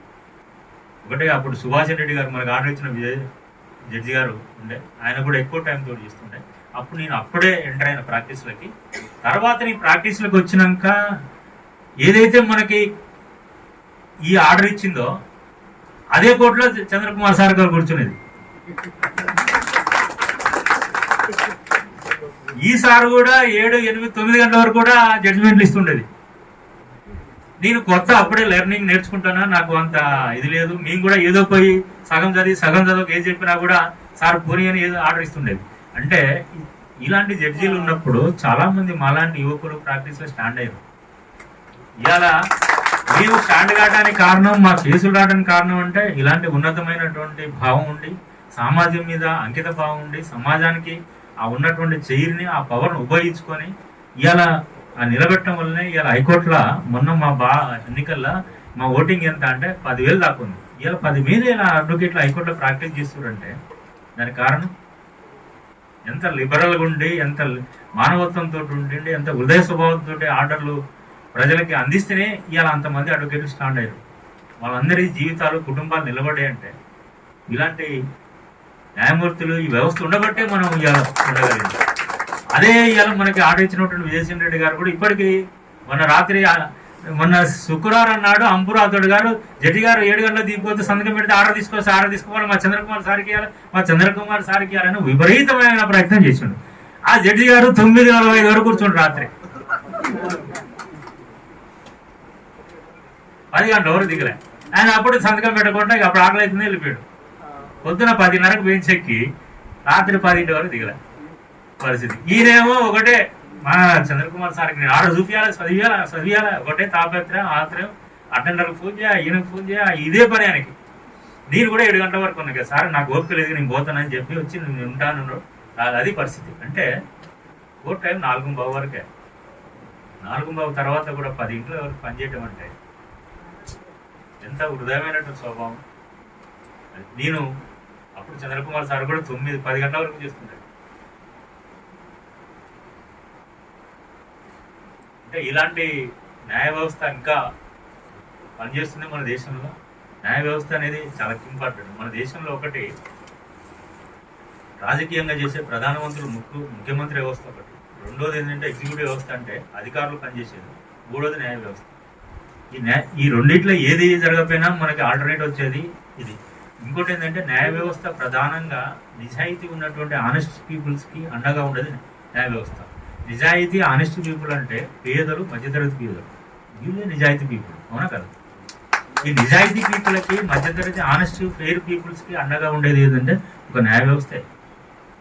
ఇవాళ మనకు వచ్చింది కారణం అంటే ఒక నిజాయితీగా ఒక మిడిల్ క్లాసు, ఒక మధ్యతరగతి వర్గానికి, పేద వర్గానికి అండగుండే న్యాయ వ్యవస్థ కరెక్ట్గా ఉండాలనేది మనం కోరుకుంటున్నాం. ఆ వ్యవస్థని కట్టడం, ఆ డోర్లు కట్టడం వల్ల గత 10 సంవత్సరాల నుంచి ఎంతమంది ఉద్యమాలు చేసి ఎంతమంది చేసినా కూడా ఇలా కోర్టు తీర్పు వచ్చిందంటే దాని వాల్యూ వేరు, అవునా కదా? ఆ ఆర్డర్కున్న వాల్యూ వేరు. నీకు 69 నుంచి త్యాగం చేసింది ఒక భాగం అయితే ఇలా ఆర్డర్ రావడం ఒక ఎత్తు. ఆ ఆర్డర్ అనేది హైకోర్టు చేయడం అనేది చాలా కీలకం. దాన్ని ఏ విధంగా మనం మలుచుకుంటాం అనేది మన టాలెంట్. అది మన టాలెంట్ అంటే ఉద్యమకారుల టాలెంట్. అది ఆ ఆర్డర్ని మనకు అనుగుణంగా మార్చుకుంటామా, ఏం చేస్తాం అనేది అది మన టాలెంట్ ఉంది. అది మీరు భవిష్యత్ కార్యక్రమం నిర్ణయించుకోవాలి. భవిష్యత్తు ఏం చేయాలనేది మీరు అందరూ ఒక మేధావులతో మళ్ళీ కమిటీ వేసుకోవాలి. మన చంద్రకుమార్ సార్ చెప్పినట్టు అందరు వేసుకోవాలి. కొంతమంది ఇప్పుడే దేశాయ కరుణాకర్ రెడ్డి సార్ చెప్పాడు. ఆ సార్ ఈ మధ్యలో అమెరికా నుంచి ఫోన్ చేసిండు నాకు. సార్ అమెరికాలో ఉన్నాడు ఈ మధ్యలో, ఉండి ఫోన్ చేసిండు నాకు. ఫోన్ చేసి ఇట్లా జరిగిందట బాస్ అంటే అవును సార్ అని చెప్పినాక ఆయన అభినందన తెలియజేసిండు. ఇప్పుడే ఆయన చెప్పిండు నేను 69 పాల్గొన్నా కానీ నా మీద ఎఫ్ఐఆర్ లేదని. అంటే ఇలాంటి వాళ్ళు కూడా ఉండరు. దీనికి కూడా దానికి ఒక కమిటీ వేసినట్టు చంద్రకుమార్ సార్ చెప్పిర్రు, మనకి అడ్వైజ్ చేసి చెప్పిర్రు. దానికి ఒక కమిటీ వేసి చేయాలనేది, దాన్ని కూడా పరిశీలన చేయాలనేది, దాన్ని కూడా ప్రభుత్వం దృష్టి తీసుకోపోవాలి. దాన్ని దృష్టి తీసుకోకపోతే దాన్ని కూడా మళ్ళీ కోర్టు ద్వారా మనం ఏమైనా చేయగలుగుతామనేది చేయించుకోవాలి. ఇలాంటివన్నీ మీ అందరి ముందుండి మీ అందరి ఇంతమంది ఉద్యమకారులకి 4 కోట్ల మంది ప్రజలకి పనిచేసి తెలంగాణ రాష్ట్రం సాధించి మీరు అన్ని త్యాగాలు చేసి మీ అందరి భార్య పిల్లలను కూడా లెక్క చేయకుండా అన్ని కష్టాలు నష్టాలను ఓడ్చి దాదాపు మీ అన్ని ఓడ్చి మీ యొక్క ఉద్యమానికి అంకితం చేసినటువంటి మీ అందరికీ నీకు సేవ చేసే అవకాశం నాకు మీరు కల్పించినందుకు మీ అందరికీ ఒక్కొక్కరికి పాదాలు వందనాలు తెలియజేస్తూ నాకు ఈ గొప్ప అవకాశం కల్పించిన తెలంగాణ రాష్ట్ర ఉద్యమకారులందరికీ ధన్యవాదాలు. మా కుటుంబం అందరి తరఫున మీ అందరికీ ప్రత్యేకమైన ధన్యవాదాలు తెలియజేస్తూ నేను నా సందేశాన్ని ముగిస్తున్నాను. జోహార్లు తెలంగాణ అమర వీరులకు, జోహార్లు తెలంగాణ అమర వీరులకు, జై తెలంగాణ.